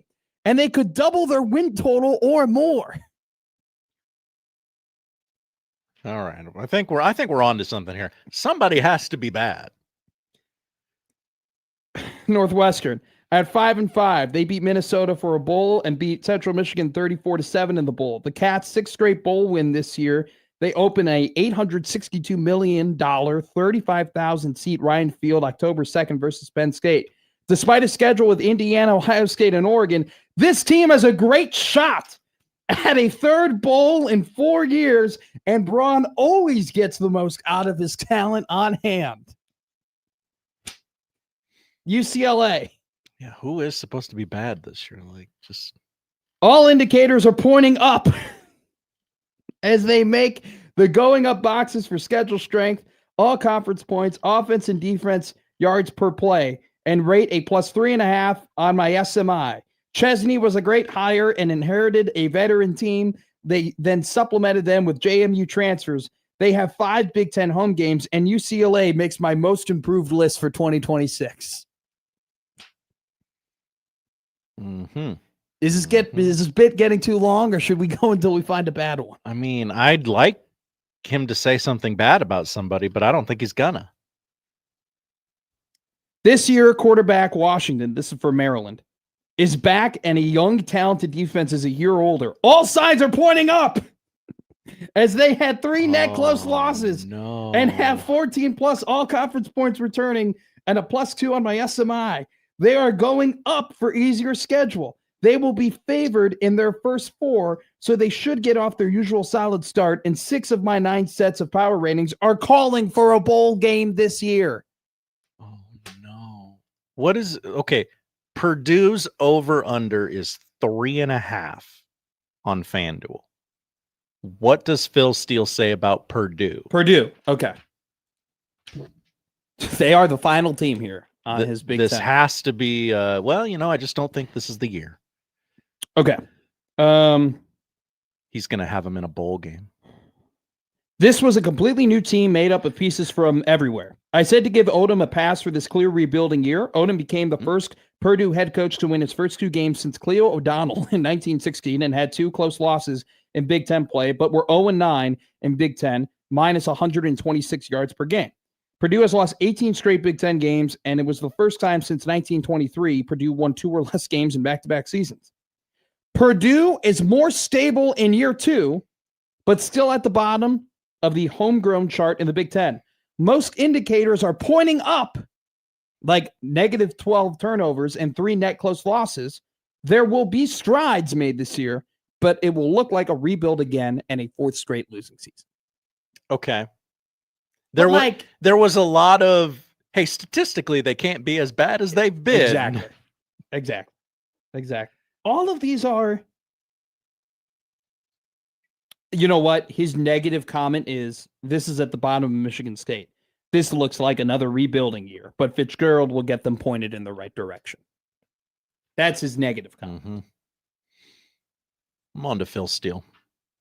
Everybody's going to be awesome this year, according to Phil. Congrats. Take everybody's over on the win totals. Let's bring in Tim Verghese to talk about an awesome recruiting class here Timmy V. from inside Nebraska and rivals. Timmy V joins us here on Middays with Matt.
He's from the third largest village in the world, Skokie, Illinois.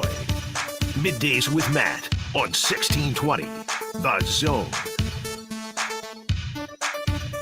42951-1620. That's our number, the Prairie Flower Casino Zone hotline. We go to our text line here from Steve. Brett Ciancia puts out more accurate projections and rankings. Yes, he does.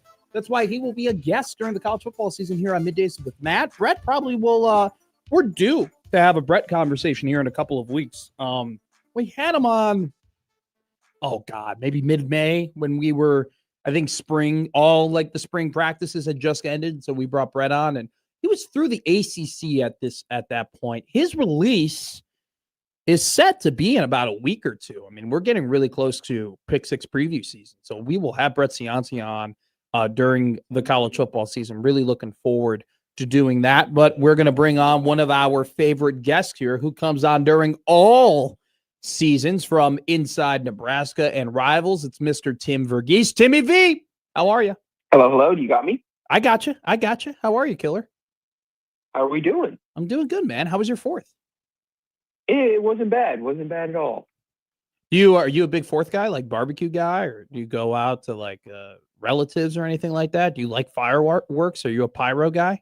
Give me the breakdown. Ooh, so growing up in our neighborhood, we had a bunch of kids, and so everyone in the neighborhood used to do kind of big shows, and it wasn't ever serious. We used to kind of compete a little bit. So weirdly, I did. I was telling my girlfriend this over the weekend. I feel like I got all fired workout as a kid in my teens. So yeah.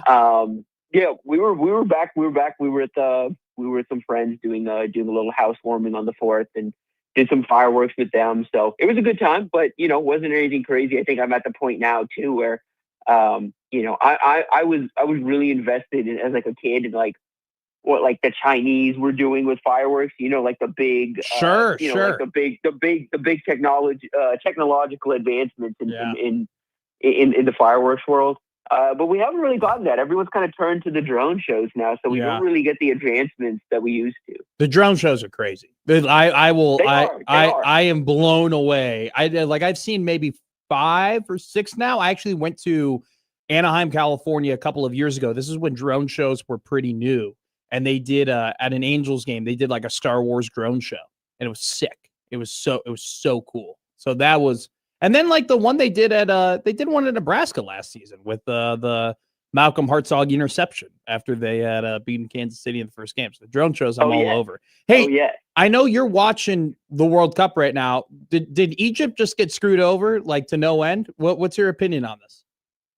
I don't know. I mean, I don't know if it was a total screw over, but it wasn't great. There's been some of that stuff where you just kind of have to live and let live. I mean, we saw Ghana a couple the group stage get screwed a little bit. I hated that. But why did a little kid again? So for those who are listening, Egypt is up 1-0. They scored a second goal, which is massive because Argentina is one of the favorites to win the entirety of the World Cup, the defending champions, obviously.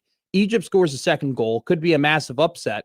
And then they go back to a minute ago when there was a foul that they didn't call, just to review it and say the foul should have been called and they took away the goal. Why didn't they call advantage? What are we doing here, Tim? Even I know the rule. Yeah, I don't. That's ridiculous. I don't love that. I was gonna say though,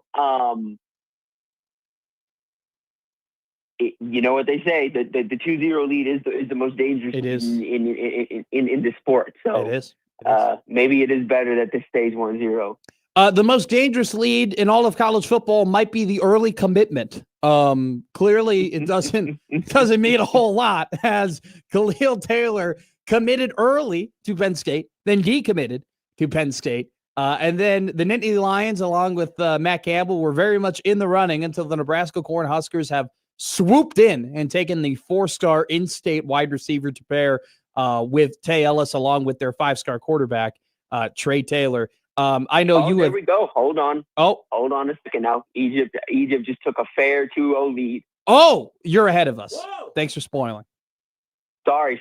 Oh goodness, I'm so sorry. No, you're totally okay, Tim. That's our fault. But what I was going to say is, you have been very locked in on this commitment. You have been very locked in on this recruiting cycle. It's been very impressive to see your reporting. I have to ask you, you have been the guy that has been saying, hey, hold on now. Like this recruitment isn't over, right? Nebraska got the commitment, just like Penn State got a commitment, but this one isn't over. What can you tell us about what the next couple of months might look like for Khalil Taylor and the Nebraska Cornhuskers?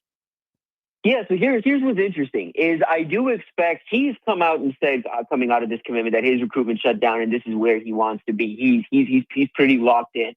Now the question is going to be, is he going to follow through on that? Because what we know is that Penn State and other programs are not really going to give up on Khalil Taylor until signing day. And then a lot of people, I mean, look, it's whether it's said, whether it's unsaid, some of these commits are going to be watching to see what Nebraska does in the fall. There's some. Trey Taylor's father came out this morning and let him know who they're locked in regardless. Pretty much regardless of what happens this fall. As long as Matt Rhule and his staff are here come December, they're going to be here in enrolling in the program in December. There's a good bit of this of this class that feels that way. But there are some in this class that do need to see what the staff does this fall, need to see what this team does this fall. There are a few targets that need to do the same and need to see how Nebraska performs before they make any type of decision, before they maybe even consider visiting Nebraska this fall. So there's some of that Nebraska needs to take care of. But I will say, I mean, relative to, what I had felt talking to people on both sides of this before the commitment, in terms of, the expectation has been that regardless of the commitment, Taylor's going to not keep things open necessarily, but other schools are going to keep recruiting him. The fact that he has come out so quickly after this commitment and said he's shutting things down is encouraging. Now that said, we'll have to see what that word means in the fall, because as we know in this day and age in 2026 with recruitment, shut down means usually shut down for a couple of weeks, if not a couple of months, but doesn't necessarily mean, again, schools are going to stop talking to you. Doesn't necessarily mean that he's going to stop engaging with those programs down the line.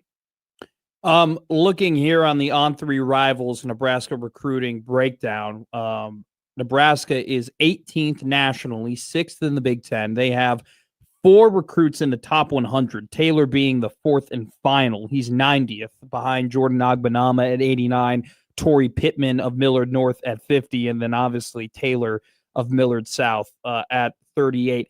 Right now, as it stands, you have 22 commits. 1.5 over under more commits to be added to this class. Or are we kind of near the end here? I think we're relatively near the end. I mean, I could see some movement. Let's say I could see. I would say I would take the over on maybe additions in the fall or potential additions in the fall, but I could see the class numbers sticking around where it currently is. Okay. If that makes sense. Okay. Could see some potential attrition. It just kind of depends, again, what happens in the fall with Nebraska and what potential options emerge for some of these guys in the class. I take one example is a lot of people are going to have a lot of teams are going to have a close eye on what Torrey Pittman does as a senior. Torrey Pittman wants to have a good senior year, and there's a lot of programs that never really got a shot to really make a run at him, have not had a chance to host him. That could look to change that this fall. That's just one example. Of course, Nebraska holds commitments coast to coast. You have Mahato Mo on the West Coast out there in Utah. Who could see some in-state schools circle back on him. Utah and BYU circle back on him before this thing is said and done. You have multiple commits in the state of Georgia, including, I would say, Jordan Agbanoma, who he's locked in, and Nebraska feels pretty good about getting that one through the finish line. But an interesting thing in that recruitment has been when he committed to Nebraska, Texas A&M was pretty comfortable with losing Agbanoma to Nebraska because they felt comfortable they were getting Albert Simeon.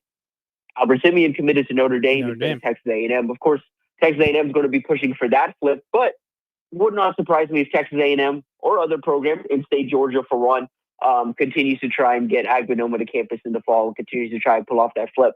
All that said, with Agbanoma in particular, everything I've heard from him, from the people around him on Nebraska's end, as well as they are confident that he's gonna make it to Nebraska in December. I want to read you the 2025 top 5 commitments because I was doing this thing going through all of the top 5 commitments from the Nebraska recruiting class and how they've kind of panned out, right? You go to 2023, Malachi Coleman transferred, Prince William Manuelen transferred, Jaden Doss transferred, Cam Lenhart and RVP are still on the team. You go to 24, you got a whole slew of guys who have transferred. A couple of them TBD. We'll see, if they end up performing. But you look at the 2025 class: Dawson Merritt, Cortez Mills, Malcolm Simpson, Christian Jones, Sean Hammerbeck. All of them still on the team. I think all of them are 4-stars, if I'm not mistaken. Out of that kind of group from the 2025 recruiting class, who are entering their second year now, where they're going to be sophomores or redshirt freshmen, whatever it might be, who do you think could have the biggest impact on the team this year out of that top 5 of the 25 recruiting class? Ooh. Run me down those names again. Merritt, Dawson Merritt, Cortez Mills, Malcolm Simpson, Christian Jones, Sean Hammerbeck. Ooh. I think for this year, I would probably say Simpson. Is that because of the availability of snaps on the D line? Is that what you would go with? Yes, and what I just generally believe about Malcolm Simpson. And what do you believe as a player? I think he's a really good player. Again, I had a chance to see him in multiple settings in high school. He was one of those when I was down in Texas before I moved up here. Was one I got to see both in a game setting, and I got to see him again on the camp circuit. And so I've been around him a bit. I've been around the player. I know the prospect well. He missed his freshman year. I think, just because of injury, working through some stuff. He's versatile. I'll say that. He's someone who I think when we talk about the defensive line and moving to a 4-2-5, he's someone who, can punch up and potentially even work in some snaps at the shade if he needs to. They're probably not going to put him in that position. But if needed to, he could do that. He can work in as a 3-tech. He can even work out at defensive end. He's pretty versatile. He can work in multiple positions. He's strong. He's athletic. He moves exceptionally well. I think he carries himself really well, and he plays with the aggressive edge you're looking for. He's someone that I saw at the high school level, play like working in at the shade, working in a nose. Just out of necessity as like a 260-pounder, and he was playing well. He's eating up double teams and taking them on and playing with good leverage. He's a really good athlete. I think he shows the ability to win. Turning speed to power, that's something that I look for in a lot of D linemen. He's someone that can do that from the inside, from the outside.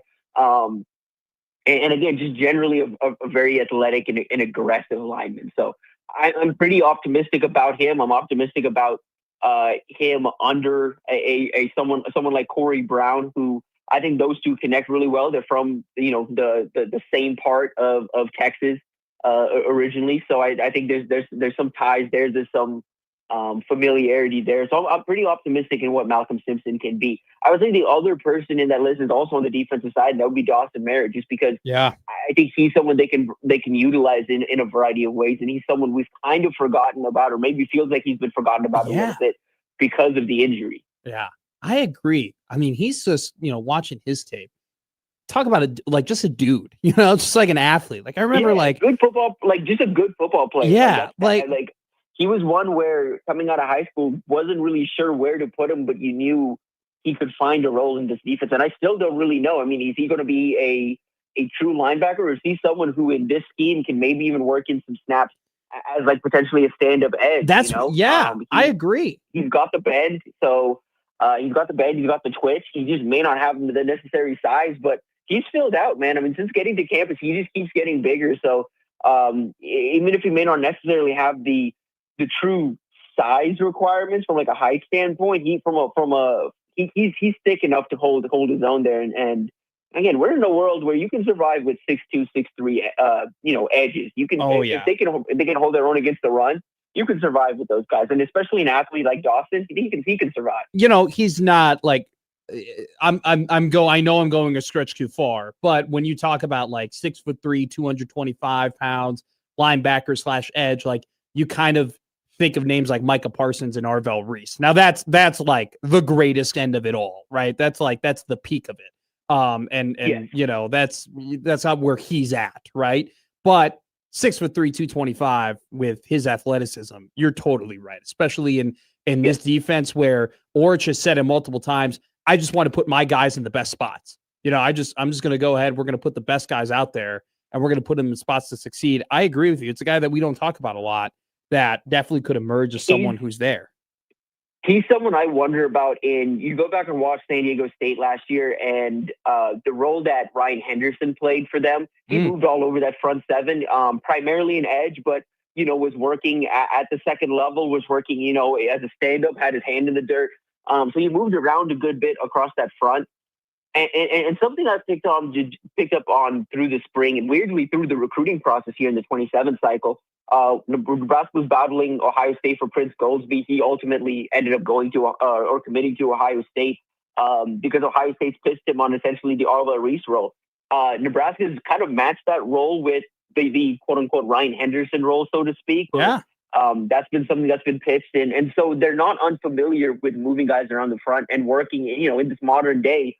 Those are the kind of guys, it's the top end of what it looks like, but that everyone is looking for players that can play that kind of role because they do change the defense up front. I mean, I would say the two positions you're looking at that are, I think, in the modern day that are probably I wouldn't say underused, but I think defense and the importance isn't communicated enough to the fan base relative to, I think, the importance within their individual schemes are those kind of versatile front defenders that can blitz from depth and also working off the edge. Yeah. And nickels in the secondary. It's those two positions that I think don't get talked about enough for how important they are to building out a scheme week to week. Well, even the heavy dimes too, right? Like that's kind of what's been the new I mean, you talk about top to bottom, right? You talk about the edge who can be a linebacker, but they can also put his hand in the dirt. Look at what Seattle did with Amon Warrior, right? Where he was the safety that could come down to the box and play like that linebacker position in order to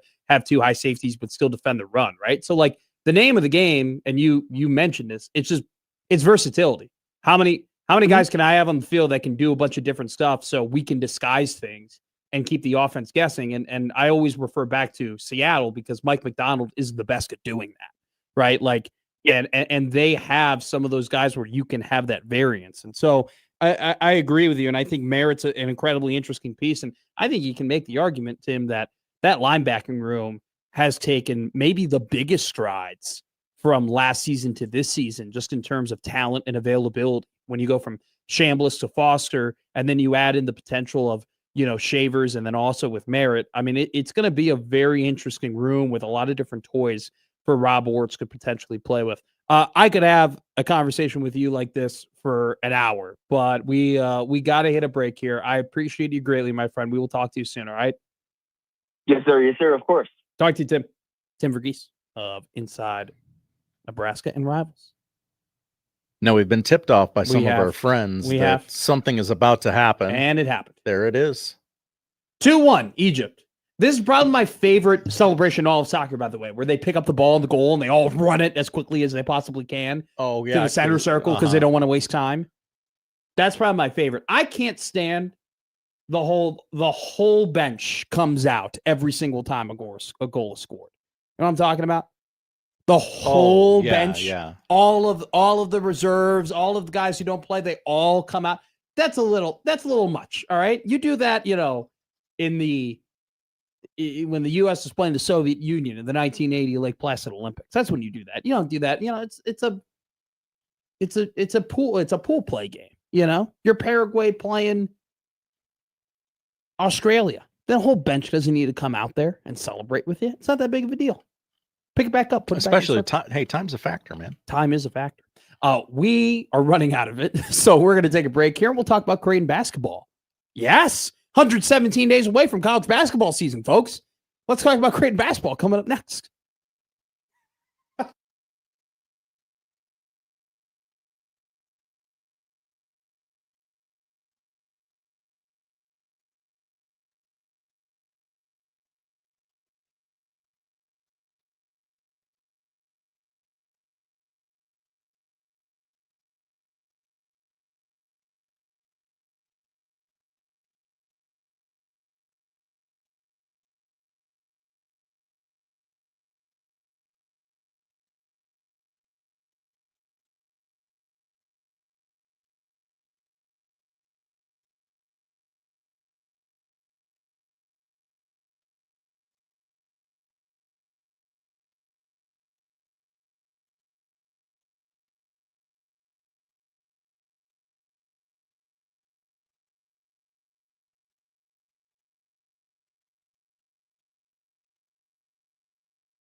Now, back to Middays with Matt on 1620 The Zone.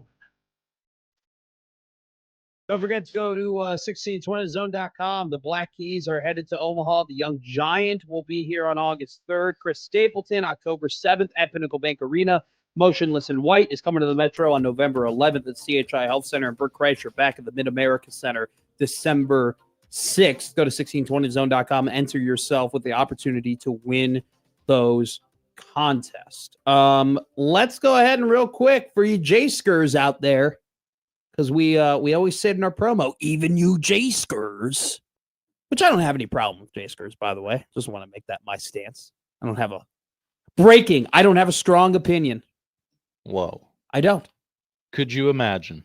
If you are a J-Sker out there, and one of our favorite people, Doug from Equitable Bank, is a J-Sker. Remember the last time we saw Doug, he was wearing a Creighton polo, a Creighton quarter zip with a Nebraska hat. I have good news. You don't have to worry about the Creighton men's basketball team and the Nebraska football team playing on the same day. The non-conference slate for the Creighton Blue Jays was released today. They will start their season. They have two exhibitions, one in Ames, one in Omaha on October 18th and 23rd against Iowa State and Minnesota. Their season begins on November 2nd, a Monday, against Kansas City. And then they play Lemoyne on a Thursday, Kansas State Tuesday, November 10th, Iowa a Sunday on November 15th. They begin the Players Era Tournament November 24th against Michigan. If they were to get to the championship game, that would be their only Saturday basketball game that would be during the football season.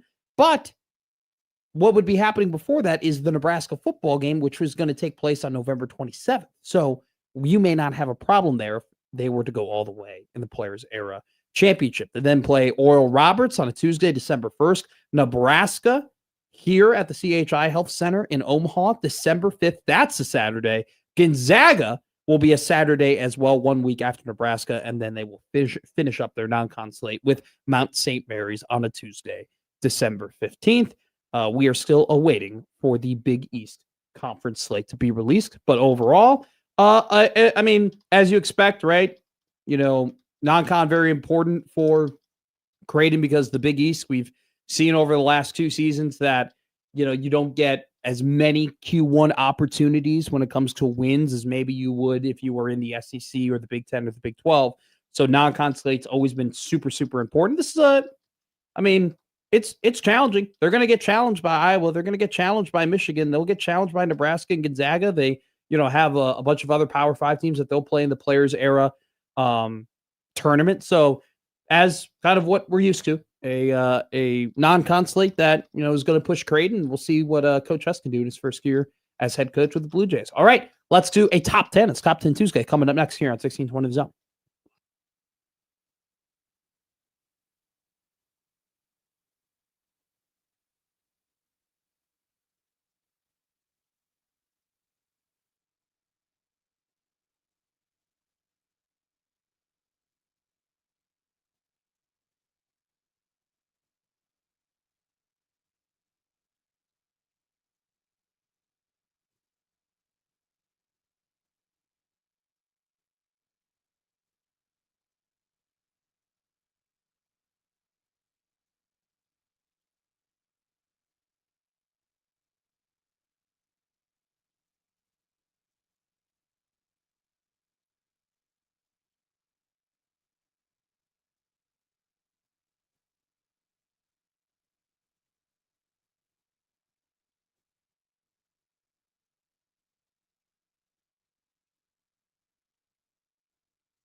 Family Man Josh Hodson, Family Man Matt Mc...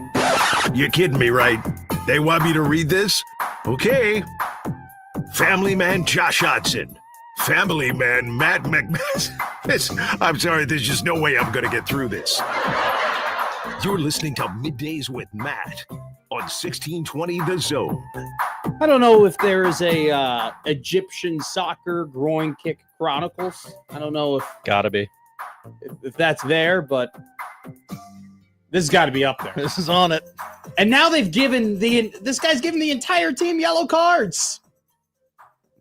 The half the Egyptian soccer team has been given yellow cards, and I'm pretty sure one of their coaches was given a red card, and now Medina and Otamendi is going to come on here for Argentina. Wow, nice flex there.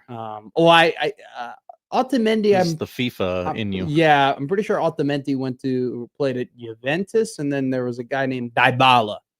I don't know if Dybala is still on the team. More like diabolical. But well, he was a really good striker. So tough for Egypt. This is, I mean, 2-0, had a third goal taken away by VAR. Argentina has taken the lead in stoppage time. By the way, that rather the cross that scored the third goal was absolutely insane. It was one of the best. Oh, Zizou is going out there. Tom Brady has tweeted. Oh, what has Tom Brady tweeted? Yeah, so that might top 28-3. No. That's a real tweet at Tom Brady 46 seconds ago. Get out of here.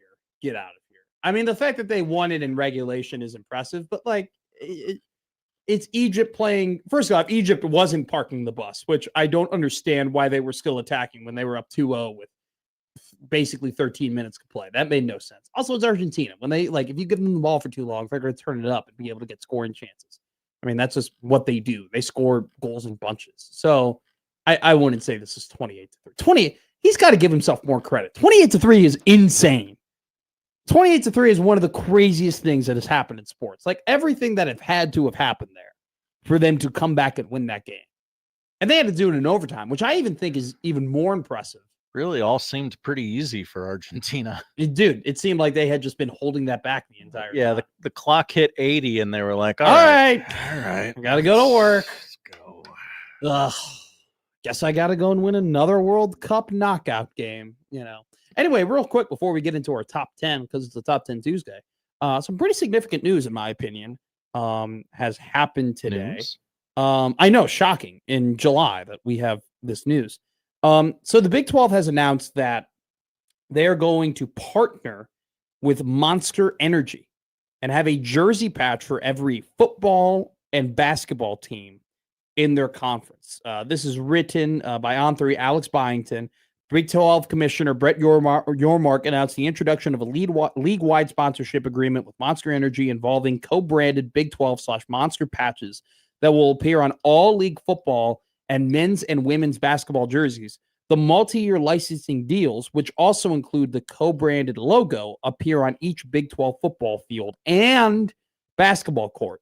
This deal is worth around $20 million annually and makes Monster the conference's entitlement partner in those aforementioned sports, according to the Sports Business Journal. Later in the article, it reveals that the new licensing deal is expected to pay Big 12 member schools around $1 million annually, per the Sports Business Journals. Our friend Matt Brown, who is does the Extra Point Substack, which often FOIA, submits a lot of FOIAs, and we find out a lot of interesting information when it comes to what schools are spending one on. He writes, this is part of the reason many schools have been slow to announce jersey patches. A lot of leagues are looking into similar deals, including low majors.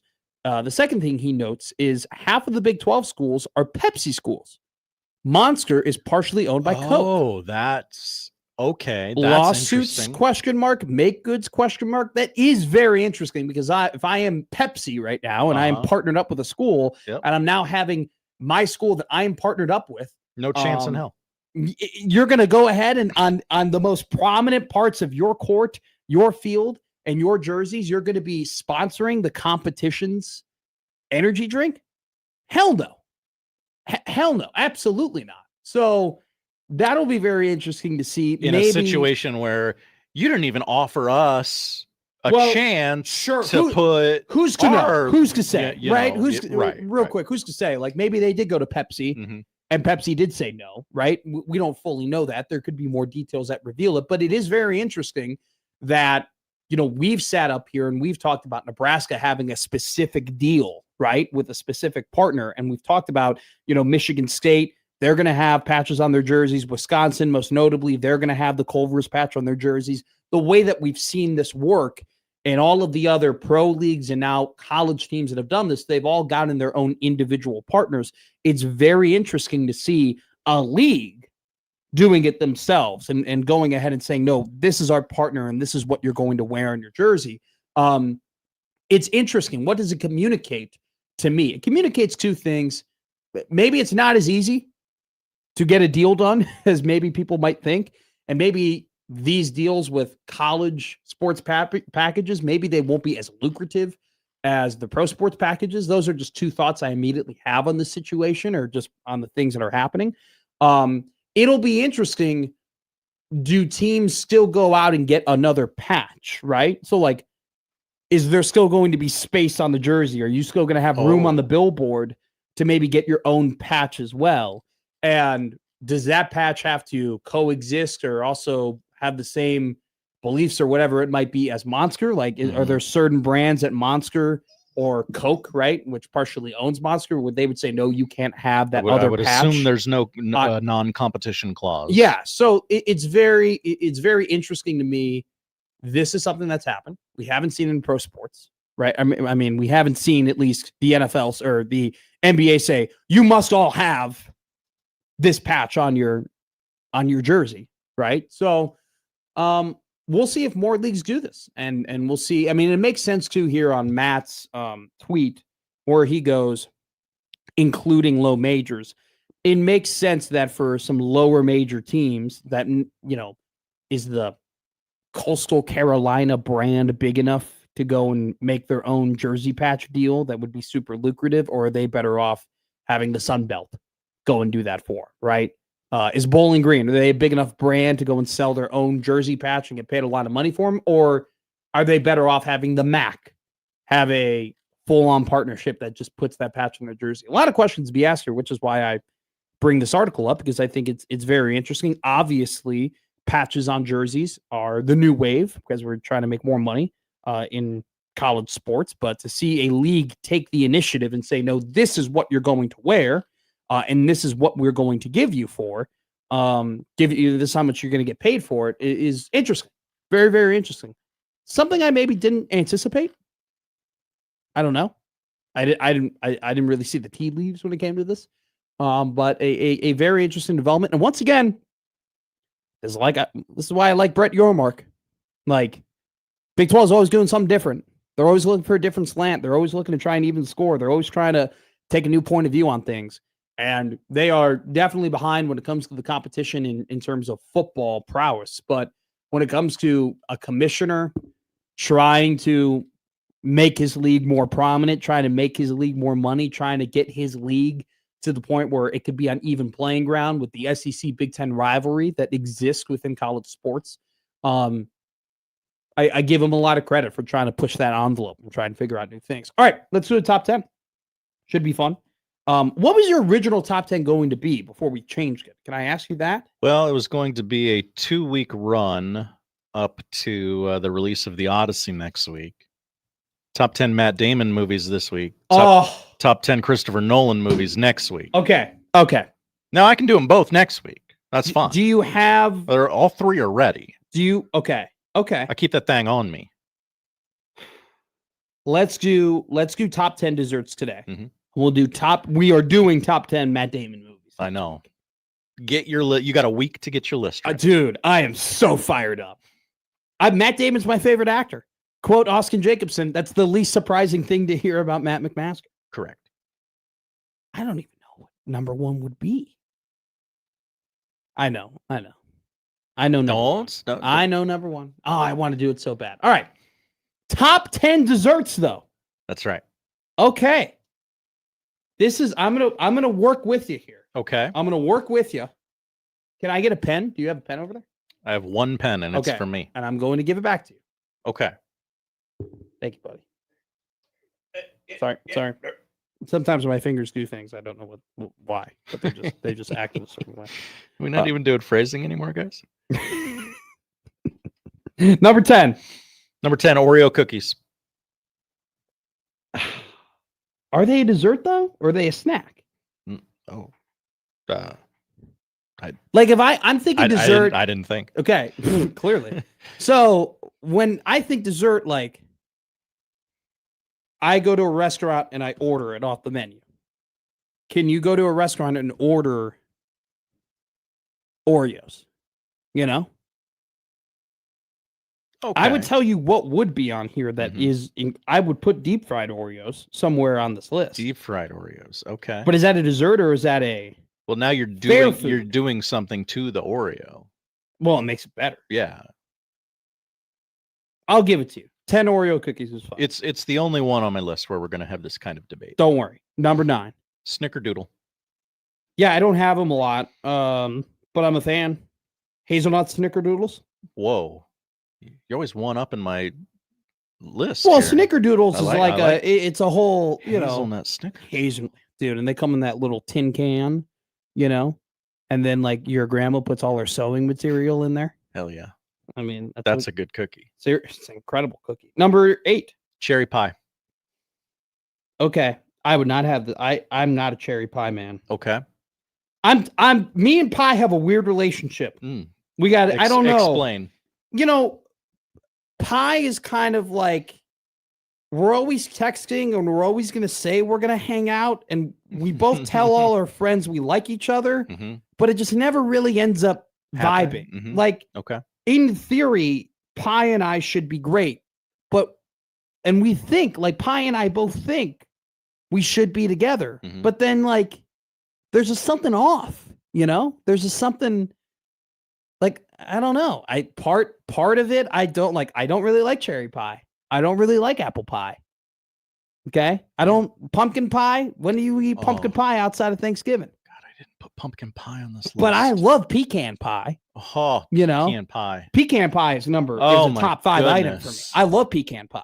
Blueberry. You ever have a blueberry tart crumble? Oh my God. You got me rethinking my whole list now. So that's one thing. It's like, I don't know. I should like pie more. And there are certain things of pie that I like.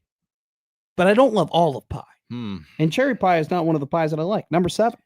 I'm going to go with my list as it is written. Okay. Brownie. Yeah. There's a lot of variation. There's a lot of mid as hell brownies out there. Chocolate swirl. I'm talking good brownie here. I feel like we could do in the future top 10 a la modes. Okay. Like put it on the list because it's just one of those things where it's like everything is better with a scoop of ice cream on it. You might have cookie skillet on here in your top 10. Hello. It's immediately 10 times better with a scoop of ice cream. Apple pie better with a scoop of ice cream. Brownie better with a scoop of ice cream. I mean, a lot of times. Bread pudding better with a scoop of ice cream on top. And it's just one of those things where it's like we could just do a full a la mode list. Number 6. Number 6, apple pie. Yeah, I don't really care for it. Are you out on America? I think it's the most overrated dish, maybe in you putting up your Fox News hat? It is my America 250 hat. I don't care what organization it came from. I love this country. Part of loving this country is loving apple pie. Apple pie is the most overrated, maybe, food item ever. Okay. It is only good under very specific circumstances. And I find it not very easy to make. Oh, I'm not making any of these. Well, I've made cherry pie. You can make brownies. I love it, by the way, when we have before. a dessert conversation and then somebody writes in Scott Frost conference record 3 years into Nebraska 9-17. Matt Rhule conference record 3 years into Nebraska 10-17. John Jacobs always goes, rehashing the Scott Frost era at Nebraska. I agree with Matt. Apple pie overrated. Ooh, John goes 2 things. He goes, is it pecan or pecan? A lot of people asking us that. Pecan. And he goes, have you melted butter on top of a hot brownie? No, I have not. Have I melted butter on top of a hot brownie? I have not. I'm intrigued. And my wife does this on our popcorn in the microwave, and I'm like, "What are you doing? That's disgusting." What? You don't like butter on your popcorn? It's already buttered. We don't have to get put out more of here. butter. Oh on my it. God, no. Okay. She's listening right now, and she's thrilled that you're standing up for her. You should melt as much butter on your popcorn as you possibly want. There's she, a reason she can do that. There's That's a fine. reason why they have butter machines at movie theaters. I don't want it. Okay, but she's your wife. You just live by her rules. Exactly, Matt. One of the best pieces of advice I've ever been given, even though I'm not going to get married anytime soon, was that your wedding is not your day. It's your bride's day, That's right. and you happen to be there. And I think that's just a really good way to approach just relationships. But who am I to say I haven't been in one in 6 years. Your wife comments in. Mm-hmm. I'm not buttering the movie theater buttered popcorn. You do put butter on it. I put butter on it. I put butter on all the popcorn. When they say, would you like buttery topping on that? She goes, yes, please. And I say, are we sure we need that? Dude, here's my theory. Makes it all wet. And I don't know. It's better when it's a little moist. Because you bite through the little soft part and then you get the crunch at the kernel. You're always looking for the crunch at the kernel, Josh Hudson. Give me some dry as hell popcorn, baby. As long as it's salty, I'm cool. Number 5. Number 5, ice cream. I don't care what. Chocolate, vanilla. Best ice cream you've Candy ever cane. had. Okay. I'm not going to name names because they don't buy advertising here. Okay. But there's a place. Maybe it's in the Blackstone area. Maybe it's in the Millwork area. Maybe it's in the Elkhorn area. Yeah. Maybe they're constantly named the #1 ice cream parlor in America. They have a Christmas in July That sounds hot. flavor. It is That sounds hot. peppermint ice cream with Oreos mixed in. Yeah, that sounds. Oh, just two fat men right now Yeah. talking food. Just breathing heavy into the there's microphone. A lot of grunting right now. There is this place called the Moose in Minnesota. Which, by the way, immediately you walk into you're like, of course this place is going to be awesome. It's called the Moose. You know, I'm in Minnesota. There's a place called the Moose, and they You're serve ice going. cream. You're Yeah, going. yeah. They have a ice cream. It's like a peanut butter turtle ice cream, and it's like they got peanut butter, like these kind of thinner, but like they're thin peanut butter like chunks, and it's in the chocolate ice cream, and it's like it's the perfect texture because it's super thin, but you still have the middle of like that gooey peanut butter coming out of the chunk, and then like you get a nice scoop of succulent ice cream, and then you feel that bite. Whew. Incredible. My dad and I had a bonding moment. We were driving back from Wisconsin together, and we were way ahead of my mom. We were like 10 minutes ahead of my mom, and we were coming off our exit. Classic dudes. We were coming off our exit, and you have to like jump over 3 lanes in order to get to the left-hand turn lane to get on my street back home. It's kind of difficult at times, especially if you've got a lot of cars coming through. And I haven't done it in a while. And so Pops was like, hey, you know, if you don't want to jump across the 3 lanes, just go ahead, go to the next light, take a left. Well, the next light's at a Baskin Robbins. And so I was like, I'm like coming out and I go, hey, do you just want to get ice cream? And he was like, oh, yeah, I do. And it was great. It's phenomenal. Number 4. Number 4, a lot of desserts are centered around memories. Sure. Every year for my birthday, my mother makes me a spice cake with panucci frosting. Okay. I know many of you are going, what What the is hell that? is Yes. panucci? Spice cake would be like a, I don't know, the cinnamon cake, more or less. Panucci frosting, a rich old-fashioned frosting featuring a fudgy texture and a deep butterscotch caramel flavor. It's made by boiling butter, brown sugar, and milk together, then cooling the mixture and beating in powdered sugar. Yes. It pairs wonderfully with spice cakes. Thank you, Google. That's incredible. Penuche. I've been wondering for 41 years how to spell that. I grew up with the Vinnie Panucci. Oh, yeah? Yeah. Good kicker? No, fat Italian guy. Okay, it was one or the other. Yeah, it had to be good. Call him Pooch. That's He what was we either call him. running numbers or Yeah. kicking field goals. No, Vinny definitely became a bookie. that definitely did happen. Number 3. Number 3, chocolate chip cookies. Classic. Just it's a little like pizza where even the bad ones are pretty good. Yeah, I'm cool. Mhm. I'm cool. Number 2. Milkshake. Yeah, all day. Yeah. Yeah, every day of the week. Number one. Number one, and this is also tied into memory. Every year, my mother makes a cookie that she calls a ginger snap. It is not a ginger snap because it does not snap, because it is soft. It is a molasses cookie. Oh, that sounds incredible. It is, my God. Whew. Need a cigarette afterwards. Oh, okay. I only get them for Christmas, and I wish it was Christmas now. I have my. Let's see here. I got really creative in the first 6. Okay. And then now I only kind have of ran 8. out of steam. Yeah, I have to think a little bit more what 7 and 8 would be. So let's just go. You could do a top 6. That's top okay. 8. Let's do a top 8. Okay. First 2 things this would be 10 and 9. I know I like things better than this, but mint chocolate chip ice cream. Hell yeah. It's 10. Always will be. I love that I move. finally have someone on my side. Will never move. Mint chocolate chip ice cream is the best ice cream. Number 9, strawberry shortcake. I love a strawberry shortcake. It's light. It is light. Mm-hmm. But then if you have Cubans make it, they kind of get the little dulce, like with the milky, like it gets a little bit milky, and it's like it's like you know what I'm talking about. If you know, you know. Like you get your abuela's a little strawberry shortcake, and it's like the leche de condensada is like coming out of it a little bit. It's quite crazy. Number 6, 7-layer cookies. In particular by my Tia Rosita, who has since passed. I've heard of 7-layer dips. No, 7-layer cookies. It's like caramel chips, coconut, chocolate, wafer. It's incredible. Look up a 7-layer cookie.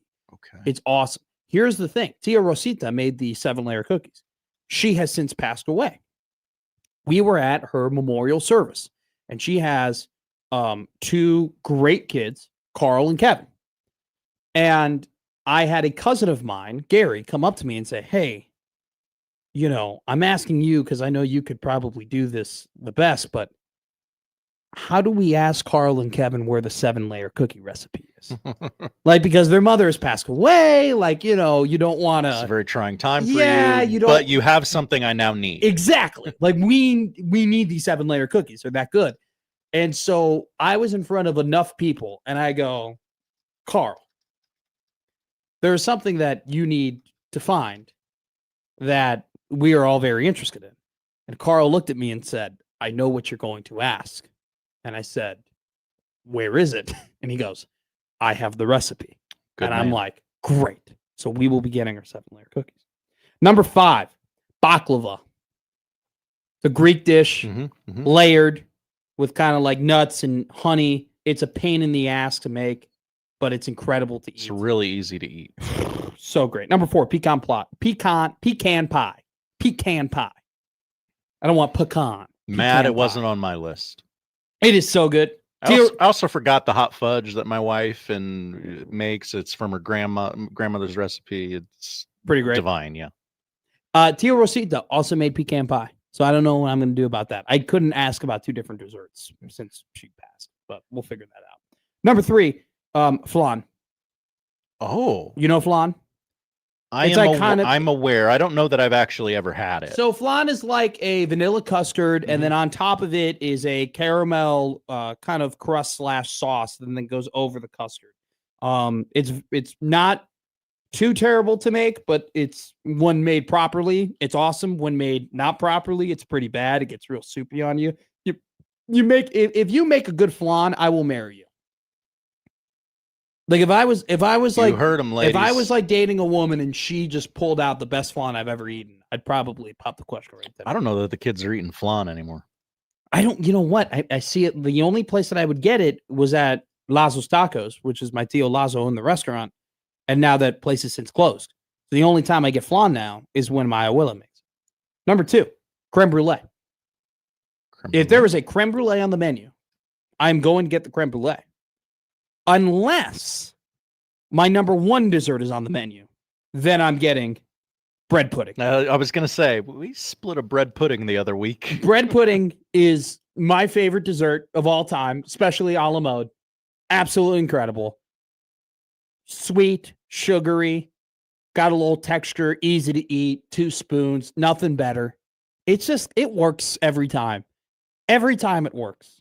Like, and also there's a rarity to it where like not a lot of restaurants are necessarily willing to make a bread pudding.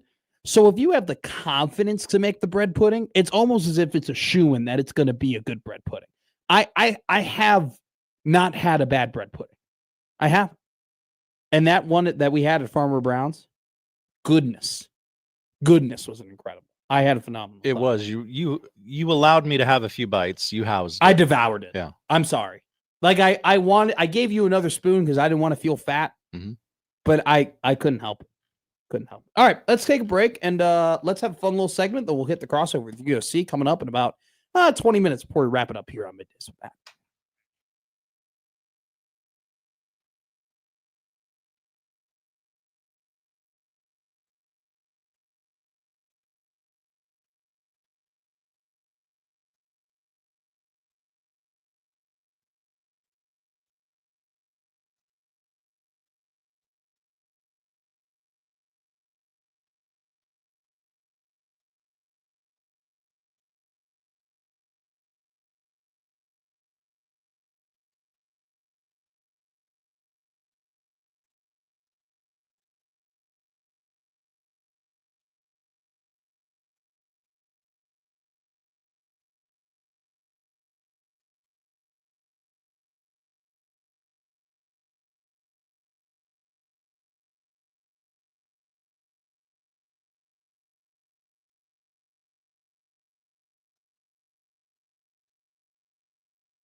Now back to Middays with Matt on 1620 The Zone.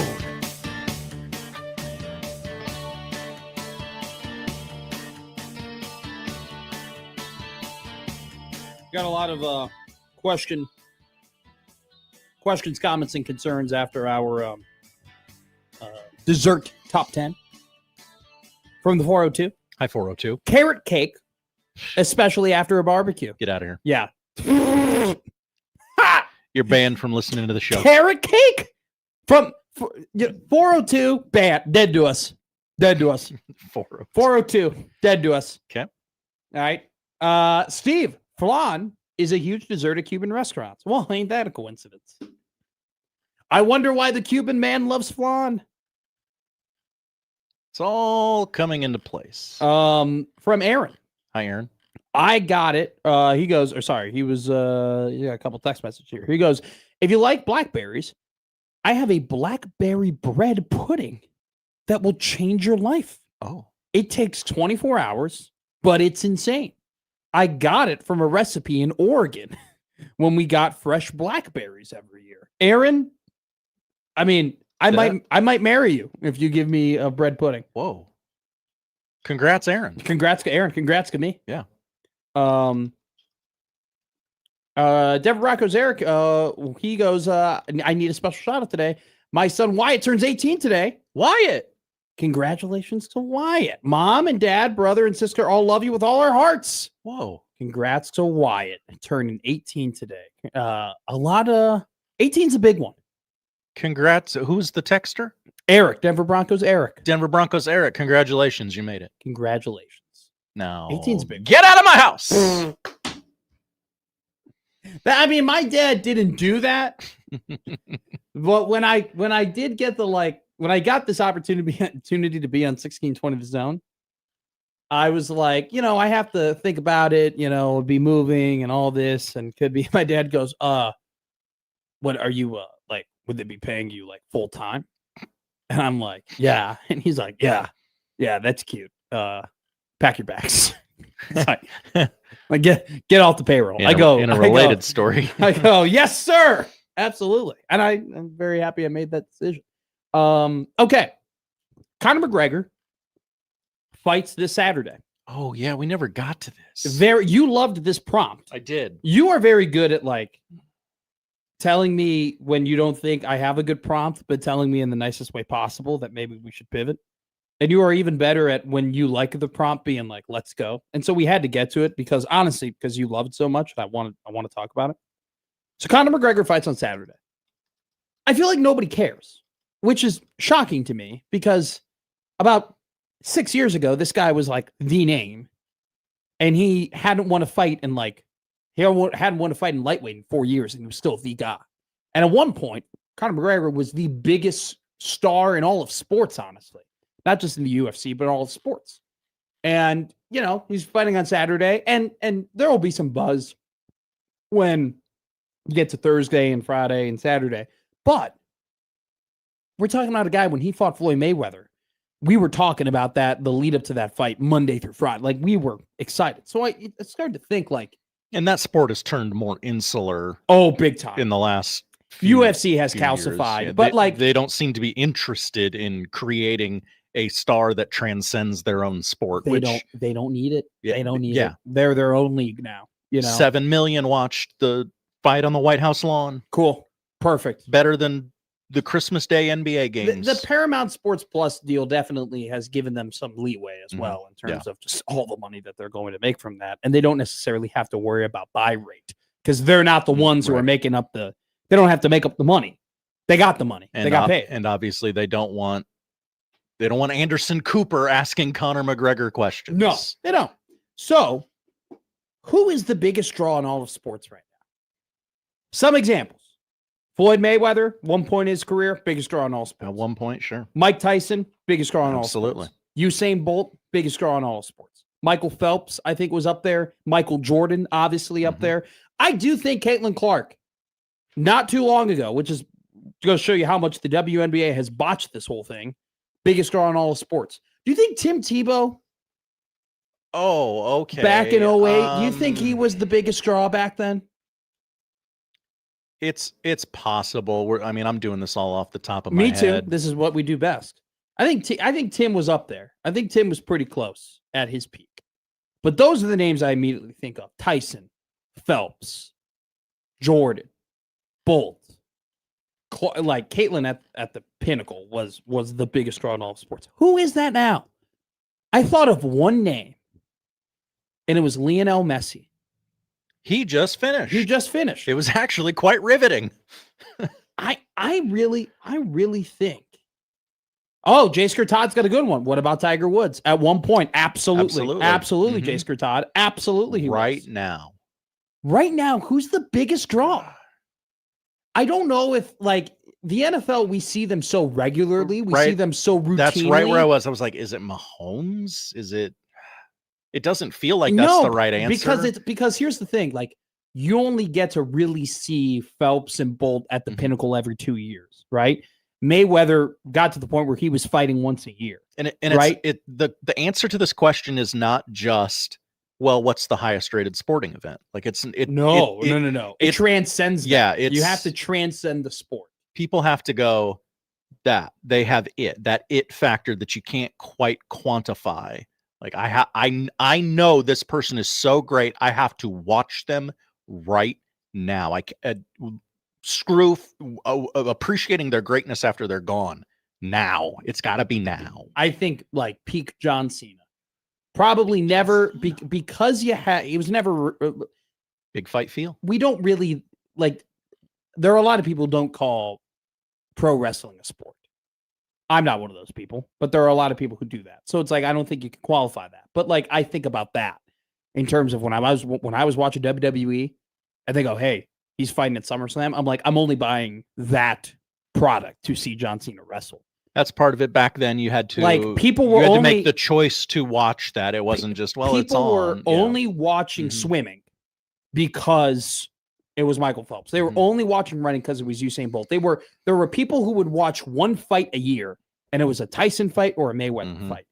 Do we have that right now? Like, I think Messi's the closest thing. Are we lacking that in sport right now? I think Caitlin Clark was the last one where it's like you have to watch an Iowa women's basketball. Yeah, I don't think she's there now. No, she's not. She is not. John goes Ohtani. It's a maybe Ohtani in the playoffs. In the playoffs, yeah. But this is see, I want to specify this. There's a difference between most popular athlete and a draw. Right? There's a difference between are you popular or are you a draw? You can be popular, but if they put Dodgers games on pay-per-view, well, I guess they kind of do with MLB TV. But you get what I'm saying. There's a difference. Maybe Messi is the answer. I think Messi is the answer because I think there are people who don't watch soccer who go, oh, he's playing. I'm not a soccer fan, but I got to watch Messi play. Do as many people do that with Ohtani? God, and if you asked this to me a month ago or a month from now, I might not answer Messi. What would you answer? I don't know. I don't know. I might tell you there is no answer. Like no one. The title is vacant. Jimmy goes, Shaq was, he goes, man, there will never be another Shaq. Shaq was not only a sports figure, but a pop culture figure. That's an interesting one. That's part of it, for sure. John goes Ohtani. Jay Skurtai goes back in the day, Hulk Hogan. Eric goes Mike Tyson, guys. Absolutely. I just don't. All those people once held the title. I think that title is vacant. I think currently right now, there is just not one singular white hot athlete where you're like, holy crap, like they are the talk every single minute, every single second.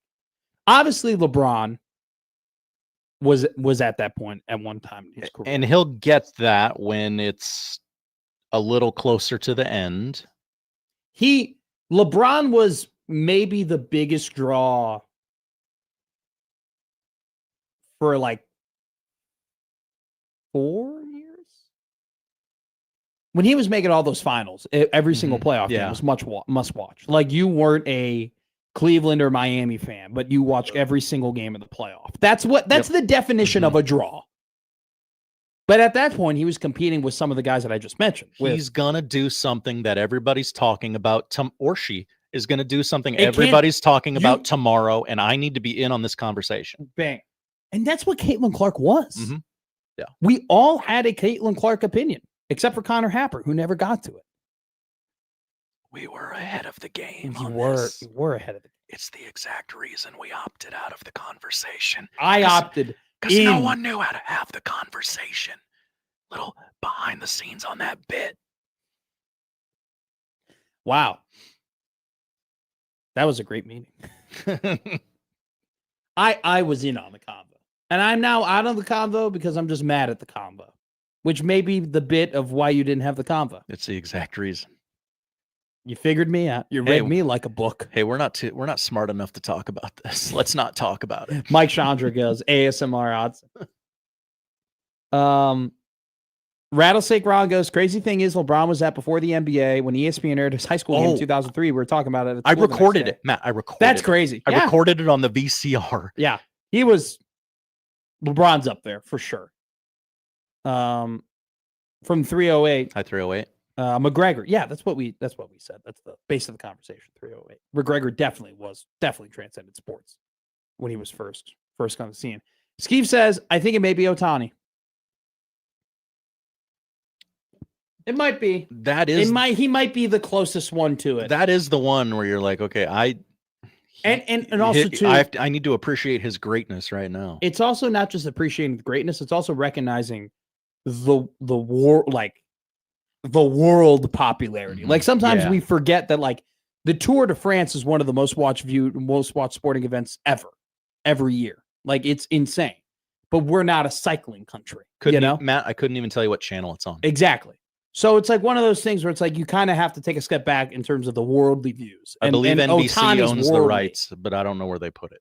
So interesting convo. I think the answer is there is no one at the level currently of all of the people we named. I don't think there is a Tiger right now. There isn't a McGregor right now. There's not a Tyson, a Mayweather, a Bolt, a Phelps right now. Maybe for 1 year, maybe you could have given the title to Gabby Douglas for a year because she was it. Oh, interesting. She was it.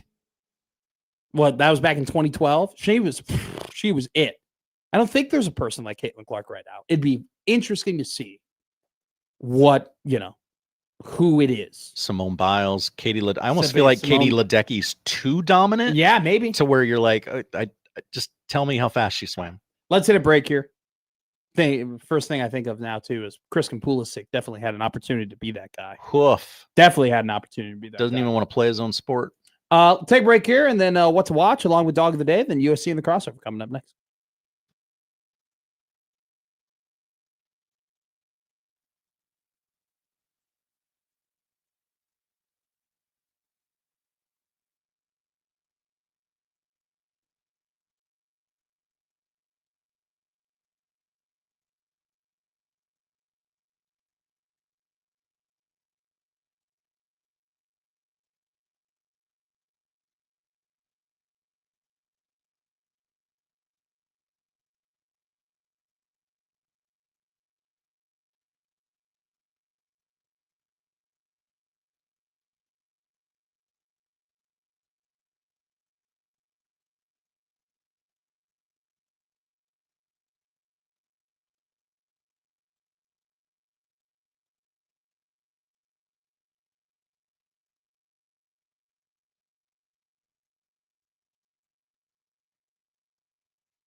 we want to let you know, get ready to paint the town with love and pride at the Heartland Pride Parade 2026. Celebrate Pride in Omaha July 18th as the 2026 Heartland Pride Parade brings our community together for visibility, joy, connection, and belonging in downtown Omaha. 1620 Zone is a proud sponsor for this year's Heartland Pride Parade. Nikki from our sister station 98.5 is emceeing the parade. Join thousands of enthusiastic individuals from all walks of life as we come together to celebrate love and equality. Josh Hudson, what are we watching tonight? We're watching the World Cup. It continues not tonight, but in about an hour's time. Switzerland and Colombia, 3 o'clock on Big Fox, taking place in Vancouver. The final round of 16 game. Argentina defeating Egypt earlier today, 3-2. Pretty interesting stuff if you missed it. Baseball, Yankees Rays, 5:40 on TBS from the Trop, and a little late night ball from Chavez Ravine on MLB Network. Rockies Dodgers, WNBA on ESPN, Wings and Liberty at 7. NBA Summer League is on. I'm not going to tell you what though. Wimbledon 4th round continues tomorrow on ESPN. Matt. The whole Wimbledon, I'm always confused with who's playing when and all that stuff. It's so early, and it's what? Yeah, not for me. All right, folks, let's talk right now. I'm going to kill your bookmaker. I'm going to rip his throat out. I will blow this man out. I will step on his throat until the man chokes. Let me tell you how. Dog. Winners. Dog. Winners. Dog. Winners. Dog. Winners. Dog. Winners. I'm on a roll. Dude, you got to love dogs, right? All right, it's a Tank Tuesday. Taters? We are going to take, screw it, Cal Raleigh. I know he hasn't had the season that he had last year. What a shocker. I think the big dumper gets it done. +1 home run tonight, +400 for your dog of the day. Need Ghost Dog back. He's on a roll, and he's not spreading the love enough. Look, some of his didn't hit yesterday, okay? He needs to be called out for it. Which is why he needs to give us the ones tonight, because if he didn't hit yesterday, he's definitely going to hit tonight. He's on a heater. On a heater of all heaters, and so are we here on Middays with Matt, 1620 Zone Radio Network. USA and the Crossover coming up next.